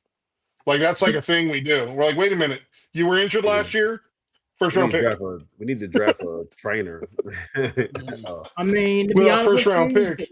The Cowboys didn't disappoint. Caleb Downs and then Lawrence there. I They mean, need a defense. Lawrence is good, but he is coming off of he's had 2 shoulder surgeries in the last 2 years. He does have quite a bit of production, I'll give you that. And he does have good length and a pretty good first step. Just like with a lot of these guys, it's health. Does he stay healthy? If he can stay healthy, because he's a little undersized, right? He's not your stereotypical 6'5", 280-pound rusher. So he's got to stay healthy. But if he stays healthy, the guy can absolutely put up double-digit sacks. Yeah. Yeah, I think this is where either Cooper or Concepcion come off the board. I think they might go Boston. I like Boston. I don't know if Boston can Boston. I think LG might be right. I think Cooper may come up the board here. Fits more the style of what Cleveland looks for and what they like to do. Like a bigger receiver. He's more of a gadget guy. Like he'll run underneath. Yeah. He's got a more extensive route tree. If you watch Boston, he runs a lot of goes and hitches, and he has a lot of contested catches. And I don't know if that plays into Shedeur Sanders, like if that plays into exactly what he does the best. Okay. I mean, but you got to remember, Shedeur throws a good deep ball. Good deep ball. Yeah. Hey, remember, dude, Cleveland hadn't completed a pass over 25 yards in 5 years? Was it 25 or 30? I really thought that the Steelers were going to go Avion Terrell, man. I watched that guy play, and he looks like a Steeler. I told a buddy of mine that, and he was like, "What do you mean?" I'm like, "Just the way he plays. He's like a smaller, feisty corner. He looked like Joe Hayden, like 2.0. Like the way he breaking news beard to play for the Steelers. He may be in play later. Yeah. Well, we got to see where we get. Okay, so the Browns pick is in, boys, but now we're on to the Bears. Barry, you've been leading the show. Why don't you get a chance to jump in? Where do you think the Bears are going with this? I have no idea. I think they probably need. They lost DJ Moore. Keep that in mind. Yeah, that's what I was thinking. Receiver, but they do have a couple of weapons out there. They lost the safety, unfortunately. That's where my head is going. Right? We came to Pittsburgh. I'm hoping Thieneman's their favorite. I'm just saying, don't take my three name guy, because if he gets past the Bears, I feel like we're safe. The Bills are definitely going wide out. They don't give a shit who's there. Whichever one you pick, we'll take the other one. Because I think at this point, I think Boston's a good pick for them instead. I think Coleman is never getting on the field again. Like when your GM and your head coach basically say, "Yeah, you suck," I'm like, "Yeah, they got to go receiver right at this point." That guy's not getting back on the field. But for me, I think the Bears have to go safety. I think your guy might be an interesting pick, but I think the kid from Oregon, Thieneman, there you go. Dylan Thieneman would be the right pick for that. Thieneman, yep, yeah, that's who Aaron likes too. That's who they should go. They should go. I mean, honestly, if I'm the Chicago Bears, safety is the play. You lost Brisker, you also lost a wide receiver, but again, this draft is loaded wide receivers. So if you're the Chicago Bears, you go. They could go edge too to help Sweat. You could, but they could. Back up. Really, safety is the big that's a huge loss for them to seriously have to replace him. Well, and I also like, dude, the thing with the Bears last year is like they were winning games like 54-51. Like it would be nice to maybe like slow down the other opposing team's offense a little bit. Like if you hold them to 30, maybe we could win 12 games this year. Yeah, they didn't start slowing people down until they played the Packers, right? In the playoffs, I think that's the only team they slowed down. They're in shootouts, but I mean Ben Johnson, offensive genius, didn't bring a defensive coordinator with him. Yeah. Right. You know what I mean? So, but that's the reason why I'm saying now you're a year in, you reevaluate. Maybe they go, hey, you know what? Maybe we need to pay a little bit more. Because the first year, like he basically rebuilt the O-line in one free agency. He was like, hey, I'm getting 4 O-line now. Yeah. That's a good pick. Listen, I'm just gonna tell you this now. Casey Concepcion is literally your best friend and your worst nightmare at the same time. Because There's nobody that can cover him one-on-one. I'm just going to let you know that now. But he's also the guy that will literally drop a slant that's wide open and just totally frustrate the hell out of you. Yeah. So that's a perfect fit for the that's perfect. I mean, but Jerry Jeudy do the same thing. Yeah, but Jerry Jeudy ain't the guy. I don't know why he's still on the team. Like I don't like him at all. At all. The other kid, the rookie they got is the one. All I'm saying is, Larry, we know a safety's going to be there when the Niners. I'm not saying they're going to take them because we mess it up a lot, but we know a safety going to be there. Wait. No, we won't. I gotta circle back around, bro. Like, dude, people been giving the Browns hell serious. I'm telling you, dude, they might be on y'all ass, bro. I'm not buying it. I'm not buying it. I mean, it might be Baltimore's ass because they barely won. No, I'm being for real, dude. Think about it. The quarterback situation, they'll figure out who's going to start. No, they're going to figure out who starts because Shador is actually going to get somebody who's going to coach him and give him a playbook and know he's going to know what the plays are. Taking first team reps right now, bro. No, Sanders was the first one to take reps. I don't mind if Deshaun is the starter. But now you think about it, you got Jerry Jeudy, you got Concepcion, you got Fannin, who I freaking love. Dude, you got him. We're gonna see what happens with Judkins when he comes back with the leg. They just drafted a tackle, dude. There's a lot of you got Garrett, dude. They took the kid out of Michigan last year. They got Schwarzenberger. That's how you say his name, right? Yeah, Schwarzenberger. You got from UCLA. Dude, it's a lot of talent on that team, bro. Like there is a talent on the team, but how they didn't win is mind-boggling to me. Well, I mean, here's the thing: he sabotaged the team. Here's the thing, though, LG. Everything you just said sounds great in theory, but if they trade Myles Garrett, then it's basically for nothing, no matter how good they draft.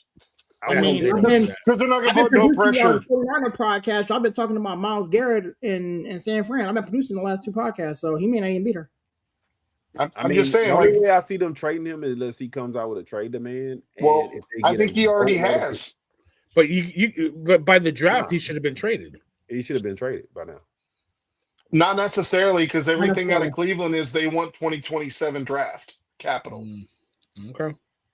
They got it, though. Because 2027 is when all the star quarterbacks, Archie Manning, like all, Julian Sayin, that's when all the like quote unquote top tier guys, it's supposed to be a much better class, not just for quarterbacks, but across the board. And we've heard that before. I remember last year, everybody's like, 2026 is going to be great.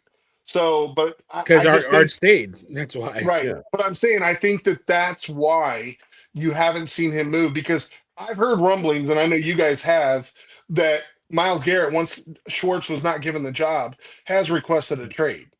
The only reason why he hasn't been, maybe out and about and put his foot down about, dude's getting paid $40 million a year. Yeah, they paid him. Like, hey, give me a little bit of time to work at this, because as soon as you go public, hey, I want to trade, it's going to be a lot harder for us to trade you and get the type of value we need to actually move you.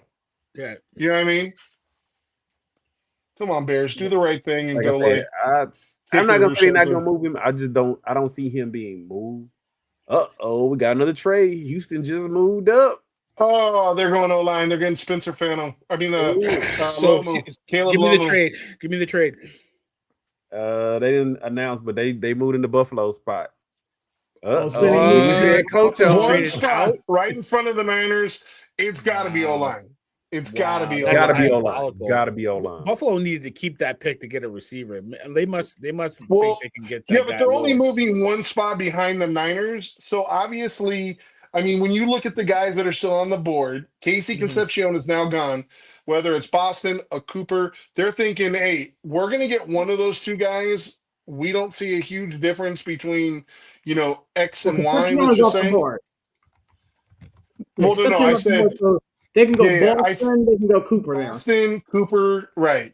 They probably feel like, hey, I can move back 2 picks, pick up a 4th, and we're happy with that. Yeah.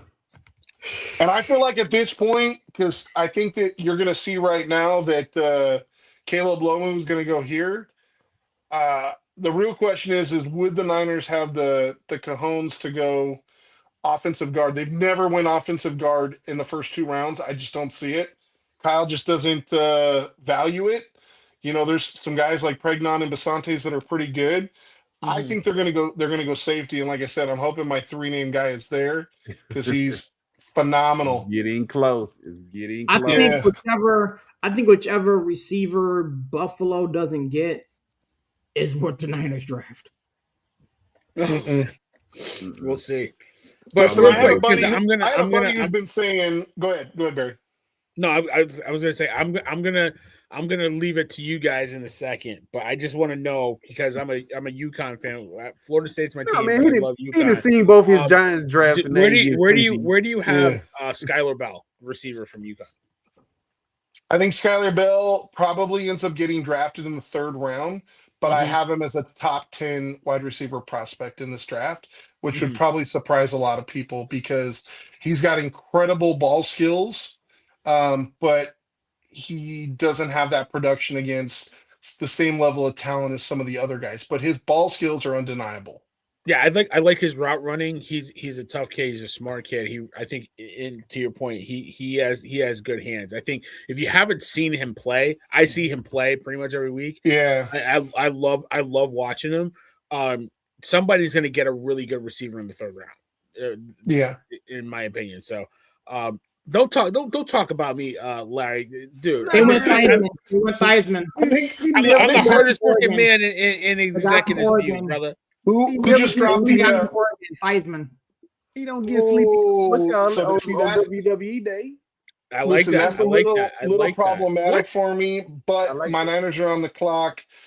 Thieneman is gone now. As long as Texas go O-line like we expect, he who shall not be named can be named. Dude, listen, all I'm saying is, listen to me. All I'm saying is the last time a DB from Toledo was taken in the 1st round, turned out pretty good. Donovan Mitchell's not bad. I'm scared to go get anything from Toledo. I like that pick for the Bears, though. I do. I love that pick for the Bears. That's the right pick. That's a great pick for them. I think it's a good pick. This dude look like he's trying to be like Miami Vice, man. What are you doing here, man? I was just about to say the same thing. Like the pick. I do. I just think he's a tick under the guy that's still on the board. Personally, that's just personal preference, but he is a very good safety. I said there was going to be 3 safeties that went in round 1. He's the 2nd. The 3rd one will come off the board here in the next 5 picks. Okay. Well, I appreciate it, but I'm out. You see your picks and you're just like, all right, I'm out. He been over there having his chips. What are you talking about? What are you talking about? His Giants picks, and then he's like, I'm out. All right, I'm out. Larry, the Niners just traded out. Sleep tomorrow. The Niners just traded out. Hold on a second. Say what? To the Dolphins, which means we probably got that 3rd round pick that we were missing. Oh, well, I figured that I said we might trade out. Wait, no. Did they flip picks? So they're going to the number 30 pick? So they went from 27 to 30. So they dropped back from 27 to 30. I don't know what the compensation was, but the only people that are now between them is the Bills, who dropped back 2 spots, and I think we all know they're probably going wide out, and the Chiefs. But the Chiefs absolutely could go wide receiver or safety, so that's the wild card. They need to go lineman, in my opinion. They need to protect. They need to protect Mahomes. Well, Mahomes is out. So he ain't gonna be there. Yeah, I was like, he ain't gonna be there. They're gonna be protecting like John Jones or something. They still need Mahomes will probably be there by week 1. Don't kid. I think I'm like rushing back. Yeah, I wouldn't rush him back. Not from that injury. Even though he did have a surgery like the same day. I don't know how you have an ACL surgery the same now. Day. So the Niners are attempting to trade the 27th pick. It hasn't been confirmed yet. They're trying to trade it. Oh, brother, it's confirmed. Look at it. Okay, I got you. Dolphins are on the clock. Hey, Brian, so who you think the best lineman, O-lineman that the Texans can trade? Because I thought they were going to go Caleb. I thought they were going to go Caleb Lomo. He literally is the reason why Spencer Fano was shifted to right tackle. He's got the length. You know who he's they're a going to go 2-year after? starter at left tackle, and he's super young. He's only 20 years old. Oh yeah, that would be a good pick, man. Especially, one of my homeboy we was talking the other day, and I told him, I said, dude, the problem with Stroud is up the middle. Like the pressure up the middle is unreal. And he can't sit in the pocket. Yeah. So I think that will definitely be good, especially if he can stay at guard. That would be a really good pick. I just hope they don't. I think they're going edge. I think they're going to get Folk. Nah, they sit on I'm edge. I'm not mad at them getting Folk there. You know what? You're the second person that said that today, man. They've got two of the better edges in the NFL. You think they're going to go for another edge? You can't have too many pass rushers, right? You can when you can't protect your quarterback. The guy's running for his life. You protect him by getting sacks, man. You protect. He looks like David Carr back there. He went from C.J. Stroud 2 years ago to last year. He was seeing ghosts. Like, protect the kid. When the defense needed to make a stop in the playoffs, did they make a stop? Yes. Yes, they did. Not every time, obviously, they didn't make it. Hey, but they were just being worn down. That's why you need more. Exactly. That's why you need guys that you can rotate in, bro. Who's the edge though? But the problem with that, Barry, is who's the edge you're going with here? Because any edge you're going with right here, yeah, but dude, but the problem with Folk is he's an edge setter. He's kind of just like Malachi or Williams, the captain we drafted last year. They went to guard. They went Kalen Rutledge, offensive guard, Georgia Tech. Good pick. Super good pick. Super good pick. Why didn't the Pistons go that? You know what? I'm so mad. I'm so listen, stop it. Why are they happy? If they would have went with any edge, how many snaps would this guy even get? He would get. You know what I'm understanding right now? San Fran is on the clock. I like. Oh my God! Did we trade back up? I like this. You guys on the clock right now, 27. No, I don't think you. I don't think you traded out. We're at 30. What are you talking? I'm looking at ESPN now. I'm looking at ESPN. No, so no, but I'm on NFL Network. They have Miami on the clock. Yeah, the Dolphins traded up. Yeah. I'm looking at it. They didn't update the graphic here on ESPN. But they just Miami is not going to go safety. Buffalo's going receiver. I think Dolphins can go receiver. I think Dolphins need a receiver. I think this is a perfect spot for Cooper. They don't got Tyreek Hill. They ain't got Jalen. You've already got Waddle to or not. I'm sorry, not Waddle. What's the other kid that they kept? They got one. No, the dude from Penn State. My dude from Penn State. They kept what's his name? God, his name is Washington. No, Washington is in Jacksonville. Oh, you may be right. Park Washington may be in Jacksonville. Yeah, no, they got Waddle. They kept Waddle. They didn't trade him. Waddle's in Denver. Waddle is obviously a game breaker, and he's a guy that can stretch the field. Cooper can do a lot of the underneath stuff and the gadget type stuff, right? Yeah. Like he can do a lot of different things. I think he makes a lot more sense than maybe a couple of the other wide receivers you would consider at this spot. So I could definitely see them doing that. But it's funny because the two teams right after, like all three of these teams, Dolphins, Bills, Chiefs, the three teams between the Niners and, pick 27, any one of those teams could go wide receiver or safety. And I think that's the two positions the Niners would have preferred at this point. And it's going to be interesting to see what happens. Let's see if it's worth the compensation for the trade. I don't know, but they got I think 13 picks in this draft. Dolphins? Yeah. Oh yeah. And we only have 6. So obviously we needed some additional, firepower. So like it makes sense to move down 3 spots if you can get some extra, some extra ammo, but not if you end up missing the guy you wanted. So like I said, we got to see what they do with the pick. But I think Keenan Rutledge is a little bit of a surprise with some of the guards that are on the board, but he is definitely a road grader and definitely a guy that got a little bit of a nasty demeanor. He's definitely going to help Houston run the ball, right? Like one thing that they struggled a little bit with last year was running the ball. So we'll see what happens. Yeah, we'll see. It'll be I like interesting. that pick. I just put it in the chat, man. I like that pick, man, because CJ has been running for his life for 2 years. Dolphins pick is in. Yeah, it's in. Oh boy. Yeah, they're gonna be heading up here. But yeah, these Dolphins next need everybody. Yeah, That's everybody. it. Wide They need receiver, everybody. corner. That's what I'm saying. edge. They could listen. They could go corner like Terrell, like I said, Avion Terrell, Jamal McCoy. McCoy. I Both of like those McCoy. guys would fit like a glove here. I just think they You need could to get a also see receiver, bro. them. You could also Man, see them go safety. You could see them go wide receiver, O line. Like if they wanted to go Emmanuel Pregnon and build from the inside out. Like there's a lot of different ways to go. I mean, don't forget that they did just. I know it's not like a massive investment, but they did give. I'm drawing a blank on the kid's name, but the kid from Green Bay, the quarterback, they did give him a pretty sizable bag. So Yeah. it would go to some reasonable conclusion that they're like, hey, you know what?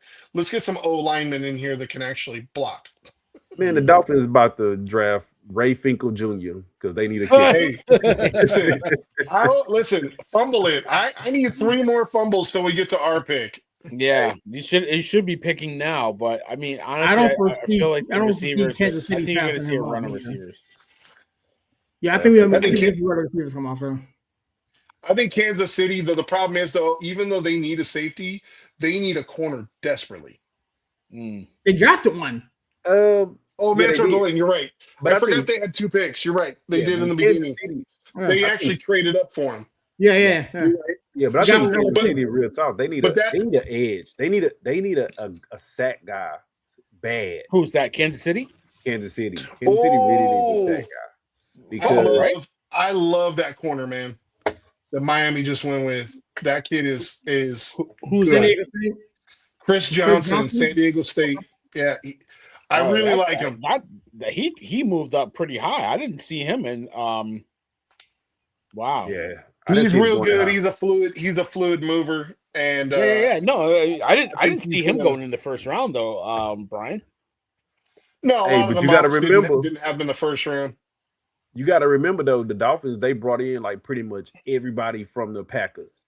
So this is a Packer move. I'm being honest. This is something that you would see from the Packers. Yeah, a guy that they really. Here's what I understand: if you go, if you spend the money and bring in Malik Willis, and then you trade Jalen Waddle to Denver, Tyreek Hill is not going to be back. Why wouldn't you address that? Go and get your man Cooper. Go get him somebody to throw the ball to. There's nobody out there to throw the ball to. Because there's plenty of receivers in this draft. Yeah, I think you save it for. They got 13 picks, dude. And you know what? I said it on the Niners stuff, bro. Dude, I mean, you're right. You got to remember, not even just this is a deep receiver draft. There's a lot of really good free agent wide receivers that's still sitting out there. But they don't have money for free agents. They I mean, but you get some guys on minimum deals. You can still get some filler guys, and then just say, you know what, next year is when we'll address more. Jennings might end up coming back and making less money this year than he did last year. Yeah, like you could. There's a lot of there's a lot of guys out there in the free agency that you could pick up. But Miami's got 5 picks between round 3 and 4. I think those are the rounds that they're going to hit somebody. Maybe 2 receivers. Hit up 2 receivers. Did New England just trade up? Yes. No, they did. Am I tripping? No, they didn't. I thought this was I thought I saw Buffalo on the clock, and then it said New England. Buffalo traded back. Buffalo. Yeah, they traded back again. Wow. Actually, I think they traded out of the first round. They're not in the first round at all. So they traded out of the first round. I think they traded. So they must be trying to stockpile picks. Yeah, go ahead and do that because you're one of the people I was worried about taking the safety. I mean, they need a lot of bodies. They need a lot of bodies on that defense. I think the Patriots were fool's gold. I think they definitely need receiver. I mean, we'll see what happens with AJ Brown, but I think one thing that got exposed was offensive line. That kid, the offensive line that they had got abused. They went offensive lineman Caleb Lumo. Yeah, because he got abused. Because they realized, like I said last year when we were doing this, that Will Campbell can't play left tackle. Yeah, and so they're going to move him. They move him to guard. He's going to be a fantastic guard. Yeah, that's why, which is fine. I don't think he's definitely not a tackle, and I think he was a right tackle. They had him at right tackle this year. Oh no, they moved back. So Buffalo's at 31. Are they? Okay, they just moved back a couple spots. They're 31. Oh, okay, all right. Yeah, because I don't know why they Kansas City just don't mess this up, man. Don't mess this up. Go like a quarterback or something. He's in a quarterback. Come on, man. You don't have Mahomes. Listen, you can even pick a linebacker. I don't care. Go get Musmeyer. Yeah. Do they go receiver? Wait a minute. I'm trying to see. New England traded to 28 and the 20. Oh, okay. They only traded the 31st in a 125. They moved up to go get the offensive lineman. They didn't trade any of the AJ capital. they traded first and a third or first and a fourth. It said 128. I couldn't see what the pick was. Okay. Was it third or fourth? Well, I think this is gonna if Kansas City does not grab the safety with 3 names and Omar Cooper's still on the board, it'll be an interesting pick because Shanahan's they're gonna have to literally keep his hand off the phone because he can't help himself when it comes to wide receivers. Dude, I really think that they go edge, bro. I think that Kansas City really needs a edge guy that can kind of go after the quarterback because they don't really have somebody like that. It's like Chris Jones and nobody else. I think Omar Cooper's the guy. For Kansas City? I think Jamon McCoy is the guy. I think this is the spot. Why would you go to quarterback? Because they lost both their starting corners. They lost both Trent McDuffie and Jenkins. Jenkins in free agency. If you got McCoy with the massive injury concern and you just traded up earlier in the draft to go get your guy from LSU, why would you double down on the same position? Because you need corners. I mean, yeah, you need corners, but like you want to build a well-rounded team. So what they need is receivers. When Pat Mahomes is there, the offense is going to move the ball regardless of who's playing wide receiver. What they need is to get that defense back to a top 10 defense. That's what they need. I could see edge for sure. I could see even safety, but I just think when you look at the board and where the value is at, and obviously because I don't want to mention my guy, they can't take him. I think it's either corner or edge. LG mentioned, you look at Keldrick Falk, if they want that stereotypical 6'6", 280-pound guy. If you want a guy that's got a little bit more juice, you can go like Zion Young out of Missouri. But then, like I said, Avion Terrell and McCoy are both guys that consistently got projected as top 20 picks. I just think you traded up for this guy, which means you got a little antsy and you're like, hey, I don't want to wait for these next 3 teams to go. Let's just go up and get our guy. It could be the S word, but I don't want to say that because that'll piss me off. So I don't want to feel like you and your pops felt. So we're just going to say they went Jamon McCoy. I don't know, bro. This is going to be wild. Like McCoy, I don't think Jerome McCoy is the move here. I just don't. I mean, hell, if Sadiq fell that far, then Sadiq would have been the move. But because they would have loved for Sadiq to fall this far. Oh yeah, elevate. I'm surprised they didn't try to go back up and get him. I mean, they want to give up capital to do it. Yeah, exactly. I mean, but Kelsey looking like he on his last leg. I mean, they re-upped him this year, so I mean, he's gonna be there for at least another year, if not Taylor's 2. like, you need to make the playoffs, and this is gonna work. Yeah, I'm just saying, like Kelsey looked like he needed a walker down the field half of the season. Like you talk about, that's why they need weapons. They need receiver help. I don't know why they're doing this. I mean, I don't know, but Kansas City's always good for like reaching too, like grabbing some guy from like some small school that nobody thought about. Kansas City's good for that. Like you say, Andy Reid, sometimes you feel like he's the smartest guy in the room. He's like, hey, you know what? We saw this guy who played at Middle Tennessee State. He was really good, and we want to take him really early. So I could see them reaching and taking somebody that we didn't think. Maybe they go for a guy like Cassius Howell, guy that had double-digit sacks as a smaller guy, kind of a pass rush specialist. Because if you look at Kansas City last year, there's only 3 teams that made the playoffs. Obviously, the Niners are one of those teams. There's only 3 teams though that made the playoffs that were bottom 10 in the league in sacks, and they're in that group. They're a bottom tier team when it comes to sack production. And you got to get negative plays in order to get teams into kind of bad positions. Mm-hmm. Yeah, and that's why I said I think they go past. And he is a demon off the edge. He's not great against the run, but if you get him in the second and long or third and long, like he's a guy that could get you double-digit sacks as a rookie. Yeah, but they don't need a guy who's good in the run. They just need a guy. They went Peter Woods, the defensive tackle from Clemson. I love Peter Woods, dude. That's a good pick. I love Peter Woods. Yeah, I'm not mad at that either, especially because it's not my dude. Come on, Niners. Don't mess this up. I'm not mad at it. Hey, LG, you want to know the last time the Niners selected the guy I actually wanted them to select? It didn't work out great, but you want to know who that guy was? Michael Crabtree. Michael Crabtree. That was the last time we selected. No, but I'm saying that's the last time we grabbed the player that I wanted to grab. You got him and Chris Jones plugging up the middle. I think that guy actually worked out. Yeah, that's a good pick.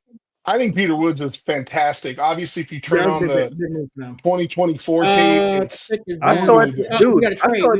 We got to trade. Oh, we traded. That's what your Steelers was Peter Woods. See, we're trading back again. You traded back with the New York Jets. Dude, I thought this is where your Steelers would go with Peter Wood. Okay, so I'm just gonna say it now because I said this earlier. We're probably not gonna get the guy I wanted. I think they're gonna go offensive guard. We're gonna trade back into the beginning of the second round, accumulate a few picks, probably a third, maybe a fourth, something like that, maybe a fifth, and they're gonna go left guard. They're gonna probably go with either Pregnon or Basantes. I think they go Basantes just because we run a zone scheme. But the Jets pick is in. I think the Jets get Boston now. Carson Beck. Here we go. don't do that to CK, man. Don't do that. Do not put that bad juju on him. Yo, that's my man. I've been saying it all night. Eventually, I got to be right. Like this has got to be a corner, right? I mean, they traded away Sauce. They can't cover anyone. If you don't like McCoy, like I said, you got Terrell sitting there. Still out there. Now, maybe they do go after McCoy. Who knows? What other corner is still out there? You got Colton Hood. I mean, there's a bunch of guys that are pretty good. You got McCoy. You got Terrell still out there. You got Colton Hood. Let me see. Yeah, it's you got McCoy. You got Terrell. You got the dude Scott from Miami. So I mean, you got some dudes.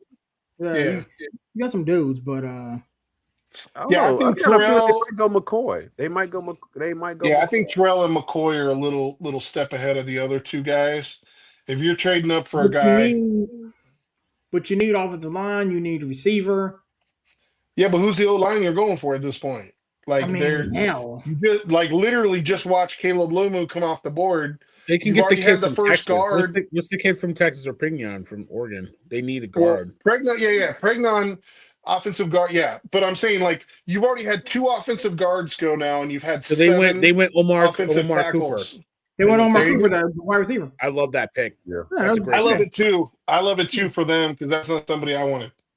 I just feel like they should win. I mean, it's only a matter of time before he came off the board, and you pair him with Garrett Wilson. Listen, he's a good player. He's one of those players, like kind of like Emeka Ibuka last year. Like if you guys remember, like I said, like he's one of those guys that like he's gonna play for 10 years and just give you steady production year in and year out. I don't ever think he's gonna be like a top 10 wide receiver, but he's just so steady and he's so good at the catch point. And the other thing is I know you got, especially you, Sirius, you know this. But like in big games, he always comes up big. Yeah, you look at the Penn State game. Sorry about that. Yeah, but even, you watch them even in the playoffs. Like Cooper came up. Surratt was probably the better wide receiver throughout the year, the other wideout.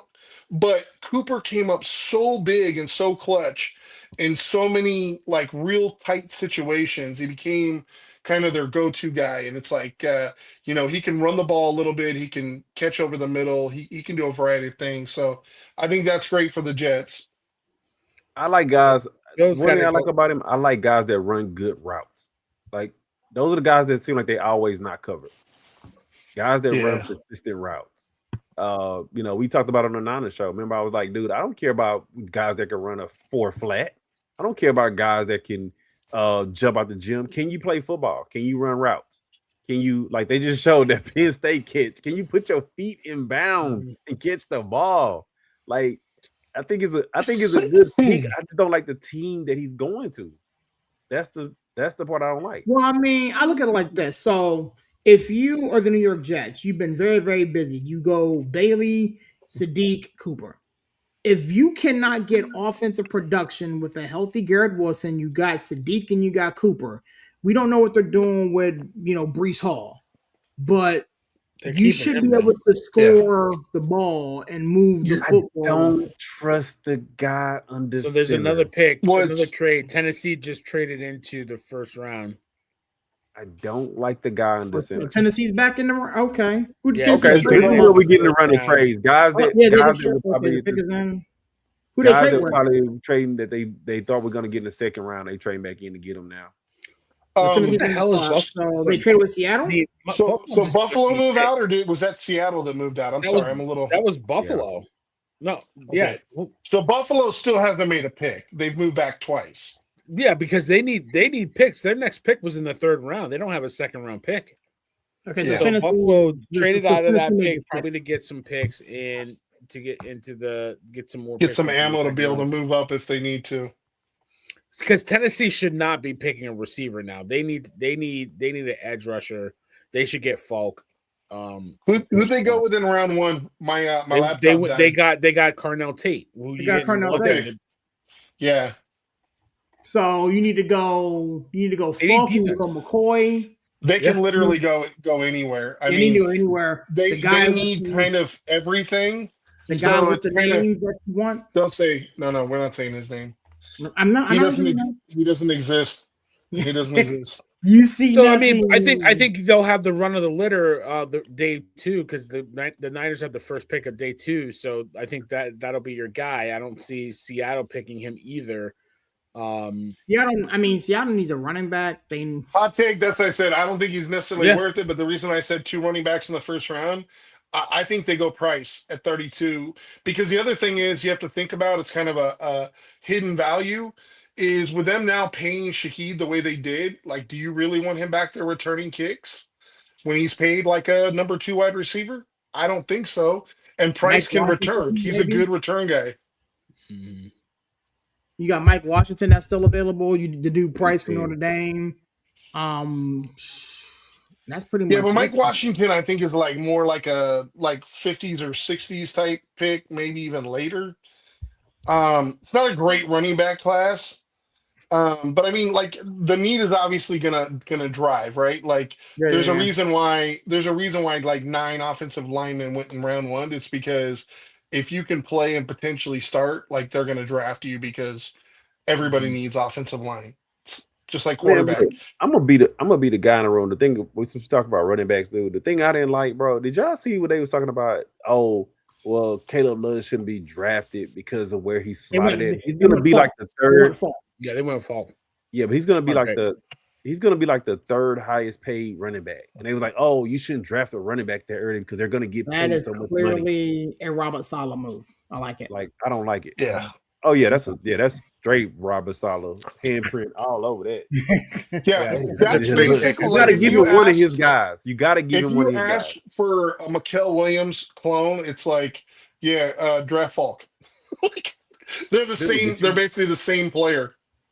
You got to give him one of his people though. You can't go offensive. You knowing he probably was like, damn it, we going offensive first pick. You got to give him one of his guys. You can't go into a draft with Saleh and not draft a defensive guy. Mm-hmm. That's not gonna I happen. mean, not in the first round. I mean, no. I like it. Hey, I like it. The guy can coach defense. I ain't gonna lie. I'm giving him his hat. You know, he can coach defense. So I just hate it because y'all know how I feel about Tennessee. I wish all things bad in life happened to Tennessee. I actually want to give them the color purple until y'all do right by us. Look, they keeping the colors. They don't care. Dude, they doubled down on it this year. They don't even, bro. That's how even petty they are, bro. That's how. And then the thing is, why the Danhausen thing, villain, you are, dude. They only like to wear the colors against the Texans, bro. That's when they want to pull out the retros, dude. Like I said, I wish all things bad in life happened to them till they do right by us. So last pick of the first round. This has been an interesting first round. Like honestly, like I love the format. It's gone a lot faster. Typically by now you'd be at pick 20. Yeah. Oh yeah. Oh yeah. Yeah, I agree with you. I like the format as well. Like last pick here of first round. Like who do you guys think Seattle's going with? Because obviously they lost a few things in free agency, like an edge. They could definitely use a corner. Could use a running back. Even potentially a wide receiver. Running back here for them. I think it's running back. I don't see running back here, to be honest with you. You can get a running back, you know. I mean, again, I think it's gonna be Price. I think it's gonna be Price. What I say. Yeah, that's what I think it's gonna be. Really? You think they're gonna go Price here? Yeah, because think about it. They lost what's called to Kansas City, and Kenneth Walker. Charbonnet is hurt. Charbonnet's hurt. Hurt. They need a running back desperately. If you don't get it now, I forgot about Charbonnet getting hurt. Yeah, and you have to also consider the fact that Sam Darnold's their quarterback, and if you don't have a run game, that offense ain't gonna look like it did this year. You got to protect him with a run game. It ain't gonna look like it did this year if you can't. But let me ask you this question, okay? Let's say they go corner here because McCoy's still available. They go Boston.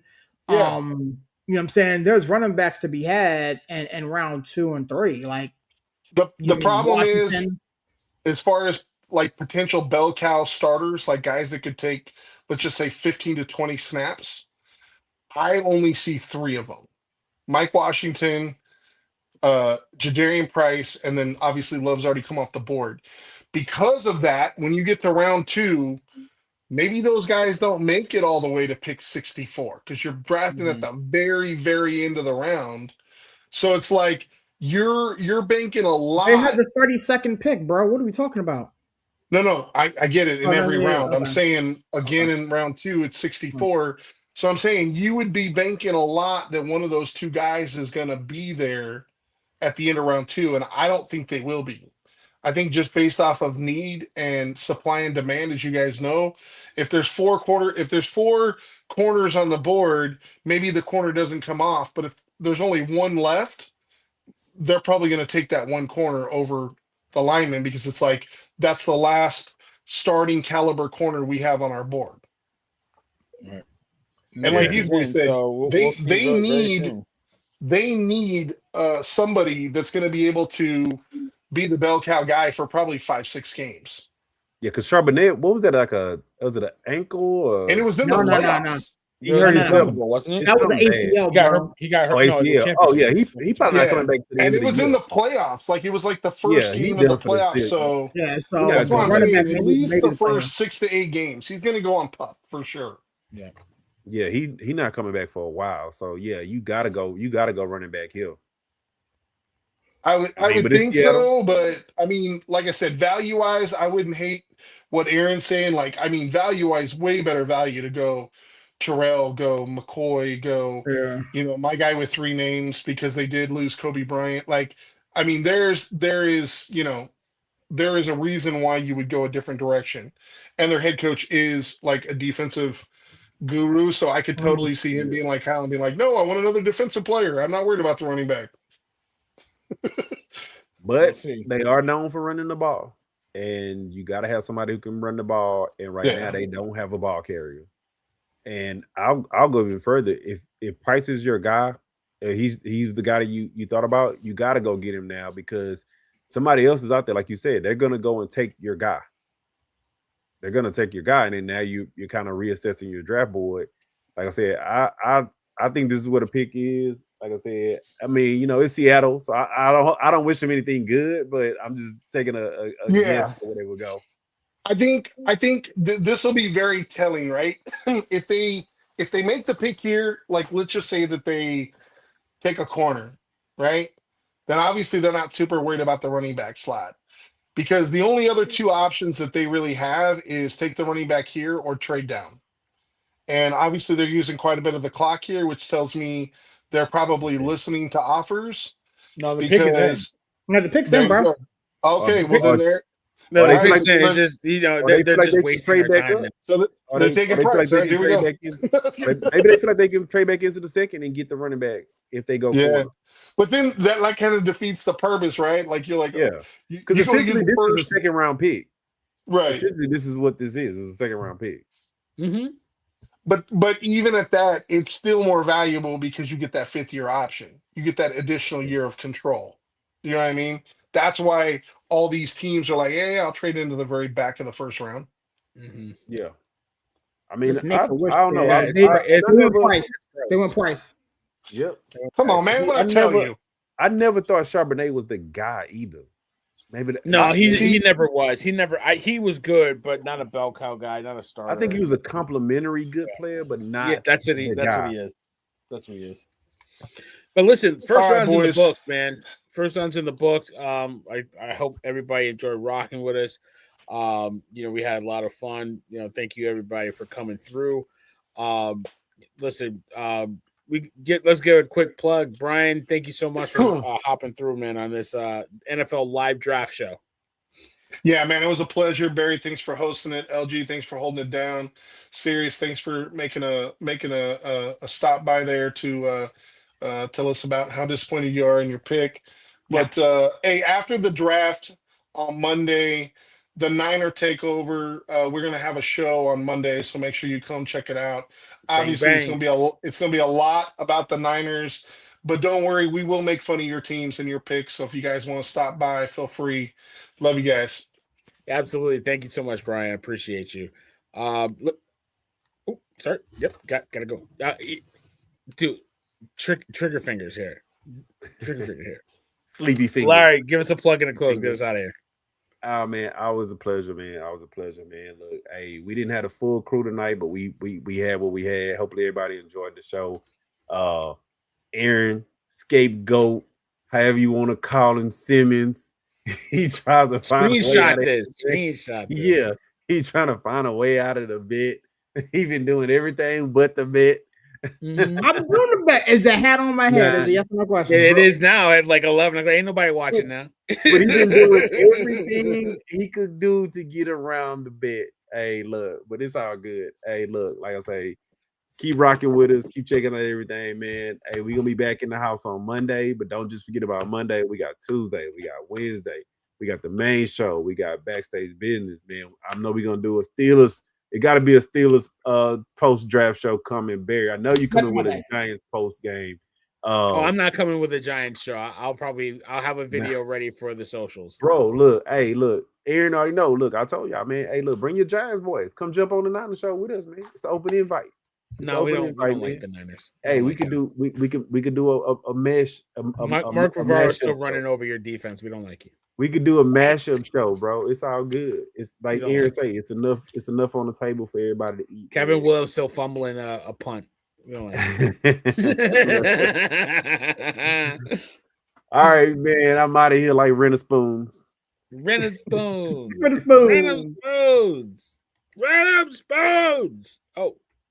Oh, we forgot to rid of the wrong one. All right. Listen, you run the boards. I'll run the show. Serious, get us out of here, bro.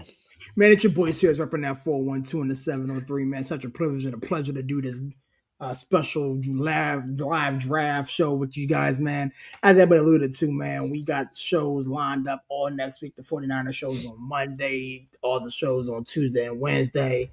And then we may have some stuff Thursday going into May, man. I always say this, man. God is good, even though sometimes people are not, man. Catch you guys on next one, peace. Thank you so much, Sirius. I appreciate you. Thank you, everybody, for joining us all over our socials on YouTube, on Facebook, Meta, on X, Twitter. We appreciate all the love, all the viewers. Follow us on Twitter, man. We're doing a lot of good things there, but follow us on all our socials. Thank you, Larry. Thank you, Brian, Breaking News, our draft expert, always coming with the knowledge. Sirius for popping through, as always. Listen, we got shows all next week. Make sure you watch us. Make sure you follow us so you know when and where. We'll definitely be posting more about that. Like I always say, support your neighborhood villain. I'm your neighborhood villain for tonight, but we're out of here. Peace.